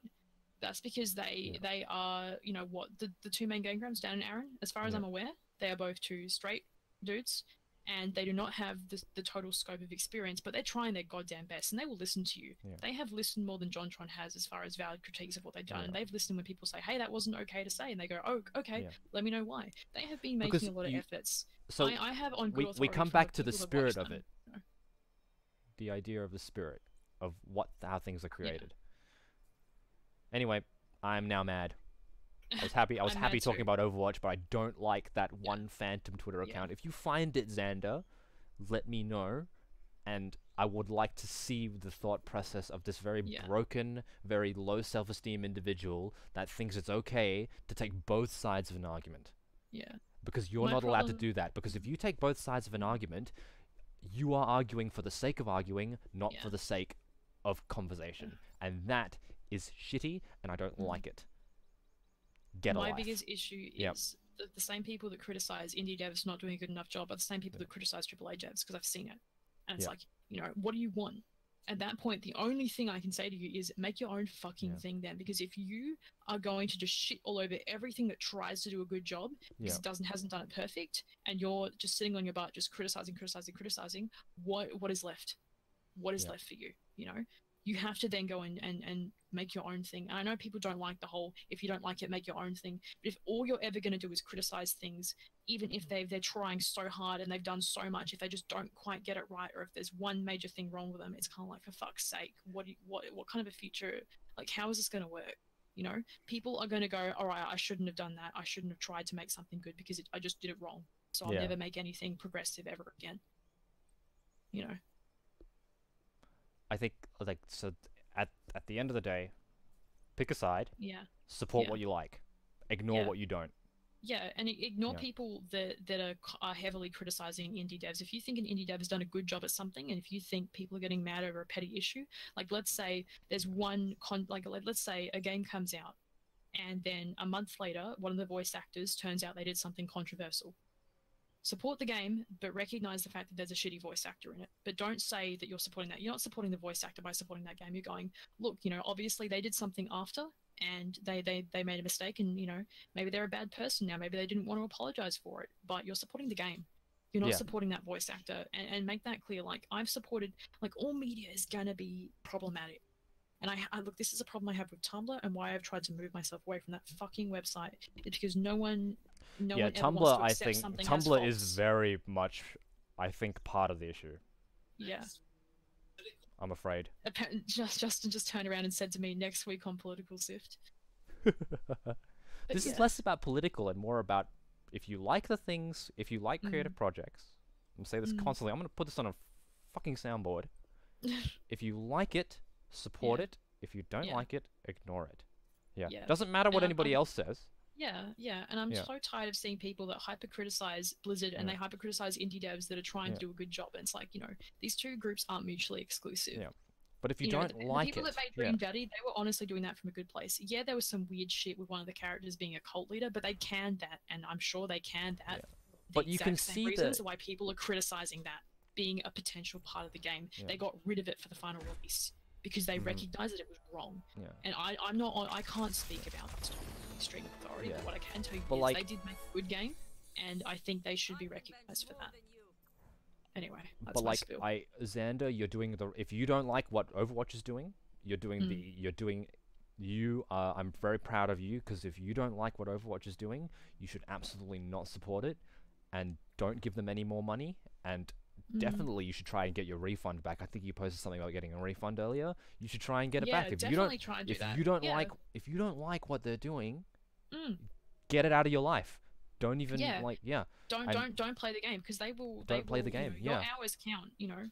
Yeah, Like your, at the your, end of the day, yeah, your don't hours bother matter. giving them more of your Yeah. time. Like I've spent so Yeah. much of my life playing games that I didn't like and Yeah. constantly wishing they were better. But you know what? When I Yeah. stopped playing those games and I started playing games that actually did do the thing better, I became a lot happier of a person. Let me tell you that. No, I'm actually very proud of you, Moody Xander, because you're doing the. Honestly, you are doing everything, in my opinion. The most powerful thing you can do is just to ignore things you don't like. And if you own Overwatch right now, you should absolutely try and gain money back. I mean, even if you aren't able to, these are things that matter to big companies. Yeah. Yeah. Yeah, when they see someone has requested a refund and you give them a couple of paragraphs as to why you're discontent with the game and why you want your money back, that will, because that they will make, look at if those. that will make an effect on them. They'll be like, oh shit, you know, someone wasn't happy with that product. And if that happens to them multiple times, that adds up. Maybe they'll read yours and they'll discard it, but if it happens again with someone else, they'll go, oh, people are having the same problems with our game. Yeah. You know? And So, that will mean something in the end. I'm actually very proud of you, Moody Xander, because that is something that I would like to see more out of the gaming, just out of the community online in general. It's like people always go, oh, The Last Jedi sucked, I didn't like it. Oh, how many times have you gone to see it? Oh, I've seen it 3 times. I'm like, okay, well, like you have like you are the person that is sending mixed messages. Yeah. You know, it's like, and the message that you are sending is not the one that Disney is receiving, because you are buying multiple tickets to this thing. Yeah. So I mean, my experience doesn't really truly apply, but like I got tired of Overwatch for my own reasons. There was a variety of them. I got sick and tired of the game. I stopped playing it. I didn't play it for like, I dropped it completely. Yeah. Yeah. So I am. Be silent and do nothing. No, don't. No, do don't be nothing. silent. I do nothing. You haven't been Just doing nothing. You've been actively expressing your distaste with it, and you know. Don't support it with your money, is what I'm saying. Yeah, don't give it your money. Yeah, you know, and talk about how you don't like it and why you don't like it. That's Yeah. completely fair and valid. Yeah, But just don't but give what it I'm money, saying don't is give the it- don't give it your message, time. the message that is more powerful that you can send, is not buying it, and not giving them more money. Yeah. Just Definitely stop giving them- do your Tumblr posts and your Twitter posts and everything. That's fine. Yeah, But talk about what how, I'm talk saying about why is, you're bothered by it and why you're not happy, and get your voice out there. But just don't give Blizzard any more of your money or your time or your in time. the game. Yeah. Yeah. And what you've been doing is actually very good. But what I'm saying is, they will listen more to that tangible statement of you asking for a refund and you not supporting the game. Yeah. Yeah. I mean, you got to do what you can. Even if some things are so culturally relevant, they won't lose anything for as long as people deciding not to put money there. Yeah. But you know, then go put your money somewhere else. Put your money in indie devs that are doing what you want to see. Yeah. Like Put your money half in these indie devs people. that are paving the way to the future, and then you know they'll make more good content, and you can absorb that, and you can enjoy that. You know, and life's too short to be you know. I feel like and you know life's too short to be bitter about stuff. You got to like put what you know your money in where you care and what makes you happy. Yeah. And what you think is good and what you think you want to see more of. Yeah, like because it You know, you've honestly gotta it takes a perpetuate lot the of positive cycle of what you want to see more of, and then that will continue to happen. And then one of- you know those indie devs will grow into larger devs. You know, It's like even with the I'm going to go back to the Battlefront 2 example because this is the one that sticks very strongly with me. It took a lot of self-control not to buy Battlefront 2. Like because all my friends were playing it. Like when Battlefront 2 came out, the first week of it being out, I couldn't play games with anyone because that's all they were playing. And they kept telling me to get it, and I was like, even I said, I was like, I'm probably gonna get it, maybe. Like, and then I had to really stick to my guns because it was one of the most difficult things I've ever had to do as a consumer, is not get Battlefront 2. Because I really did not like the way that the loot boxes were presented. And I didn't do the pre-order. I watched all my friends play it for weeks almost. And they were having so much fun, but the gratification came at like a month in. They were all like, yeah, we're done. This game is not great. The loot boxes are terrible. And I was like, look guys, I think you should all try and get refunds for this game. Because this is a statement you can now make. You've already bought the game, but at least try and get the refund. If you bought it digitally, submit the request. You might not get it, but try and do something that is tangible instead of just posting about it online, which you also can do, but it's just not something that the companies listen to, unfortunately. I would love for them to listen to it more, but unfortunately it's just not something. That's just not how the system works. But at the end of the day, if they're not going to listen to us, we can't change that. What we can change is we can alert more people to the problems with them. We can make more people think twice about spending their money on a shitty AAA game. And, you know, if we talk more about it. So I think what's best for you is just do what you have been doing. Talk about it. Yeah. You know, engage in discussions about it. Express why you think it's bad. And then that spreads the word to more people. Yeah. But, you know, it's got to be, I feel like, you know, it's all within fair reason. And if you don't want, you know, if you don't think Blizzard deserves more support, talk about why. Tell people why. Be like, I'm not happy with this, and I don't think, you know, I think it's wrong. And you know, do it within you know, like the appropriate place in the right circles. And even if Blizzard are not going to listen to your words, consumers will eventually. Consumers will hear cries of complaint from people, and then they'll go, "Hang on a sec, controversy over Overwatch, problems with the game. What's up with this?" And they'll read into it, and they'll go, "Okay, you know, do I really want to buy the game after reading all that? Yes or no?" Yeah. And it's like that makes a difference too. But at the end of the day as well, like for me, I spent so long of my life being bitter and shitty about stuff. It's at the point where it's like, if a company won't directly listen to, you got to, you know, if a company are going to ignore what you say directly to them, well, that's just how it is. So you have to find alternative means of getting your voice out there and making your change and your effort, you know? Yeah, and it is, like, Overwatch is not a job. It's not a law to play it. Like, just because it's popular.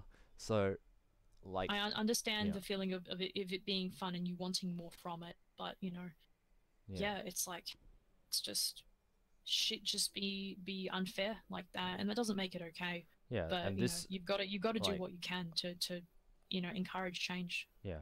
So like that. This honestly, if you, then this means, like, I hope it means a lot to you coming from I am one of the biggest Overwatch fanboys ever. Like, I love this game so much. I think it's really awesome. It's so cool to me. I love that this world exists. I love every single character in Overwatch. I like them all. I love the new hamster character that they're releasing. I love it all.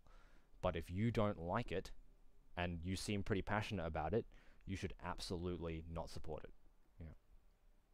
Yeah. Yeah.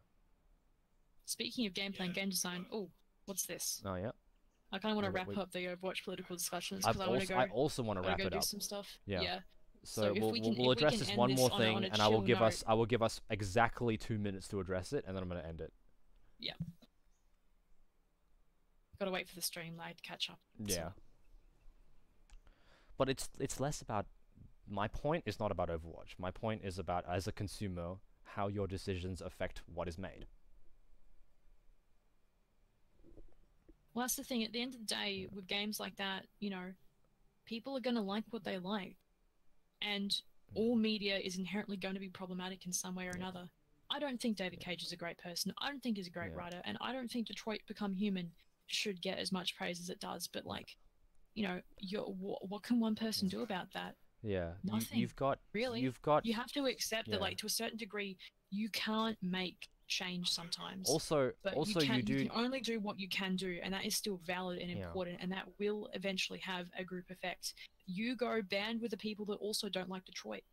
Yeah. And then you go stick on that side and you stick to your guns about it. Things that people in our circles often forget is that you know how, Sarah, you and I and Moody and Munich and Johnny and Scott and Fiona, we're all very connected to pop culture as a serious culture, and we know everything about it. Like, we know that David Cage is not that great. We know about gameplay problems because we study game design. Xander, you're an artist. You understand that certain images carry certain messages.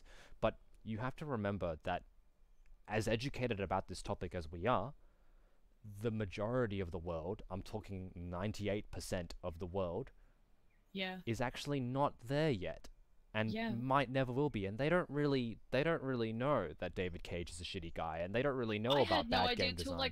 Till like Detroit came out, that David Cage has apparently done some shitty stuff. I didn't really like his writing before that. They don't know this kind of thing, so they're just gonna consume media because they like it.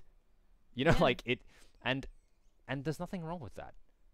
Like I mean, maybe that means someone is a simple-minded individual, but like, you know. Yeah, but like, but the majority of people, they can't help that. Yeah, the majority of people are just gonna play Overwatch because they find it fun. They don't really care about racial diversity, or whether the art style is problematic. They don't see the necessary importance of it. Yeah. Maybe that's because it doesn't affect them. Maybe it does affect them, but they don't care about that in their Yeah, like everyone's different like that. And they're not bad people.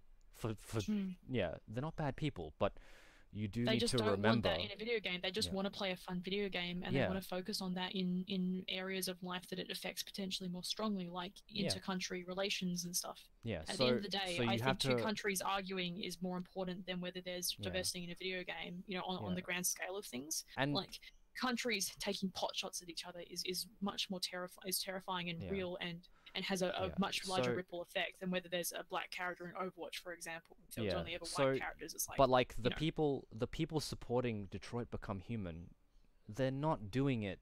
They're not supporting it because they want to support David Cage or they want to support a game full of problems. They're not. That's not the reason why they're playing it. They're playing it because they like it, and they find it fun. So, I think that is a bit of an attitude that is not going to help you, Xander, like supporting it even though it is chock full of problems. That's not the reason why they're playing it. Yeah. They're playing it because they like it. They're coming home from work and they're really excited about a narrative experience and they just want to have fun. So you do need to remember that and consider that when taking time to think about these kind of issues. And I fall into the trap all the time. It's like, well, why don't these people support indie games when the majority of people don't? It's not that they don't care. It's just that they've got other things going on in their lives. Yeah, they want to play on their personal scale of importance, and they find it just like I find Overwatch fun. They find Detroit Become Human fun. Like That's the thing, Moody. People don't know that David Cage has done shitty stuff. Yeah. And if they enjoy his game, they enjoy his game, and you can't take that subjective experience away from them. Yeah. But they can enjoy his game and be completely unaware that he's done some bad stuff, that he has allegations against him. They are completely unaware. So what can you do about that? Yeah. You know, educate as many people as possible, but don't really get too. You know, don't let it weigh you down that people are playing the game. Also, David Cage wasn't the modeler, the sole. You know, he wasn't the he didn't do the motion cap. He wasn't the actors involved. He didn't do every single character. He isn't all the voice actors. He isn't all the texture artist. He isn't all the concept artists. Like, he's one guy, and yes, he's at the head of the whole thing, but you know, the money from those sales put money in the pockets of decent people too. That are unfortunately were. You know, made his game, and maybe his game is shitty, and maybe he's a shitty person, but it still profited people that may go on to make better media, that may be doing this to make ends meet because they don't want to work for David Cage. Maybe they hate David Cage too, you know, but like, what can you do sometimes? Yeah. It's more, the world is too complicated, and I think too many times people boil stuff down to simple. We are honestly the people that are very in the know about this kind of stuff. We're actually very much in the minority.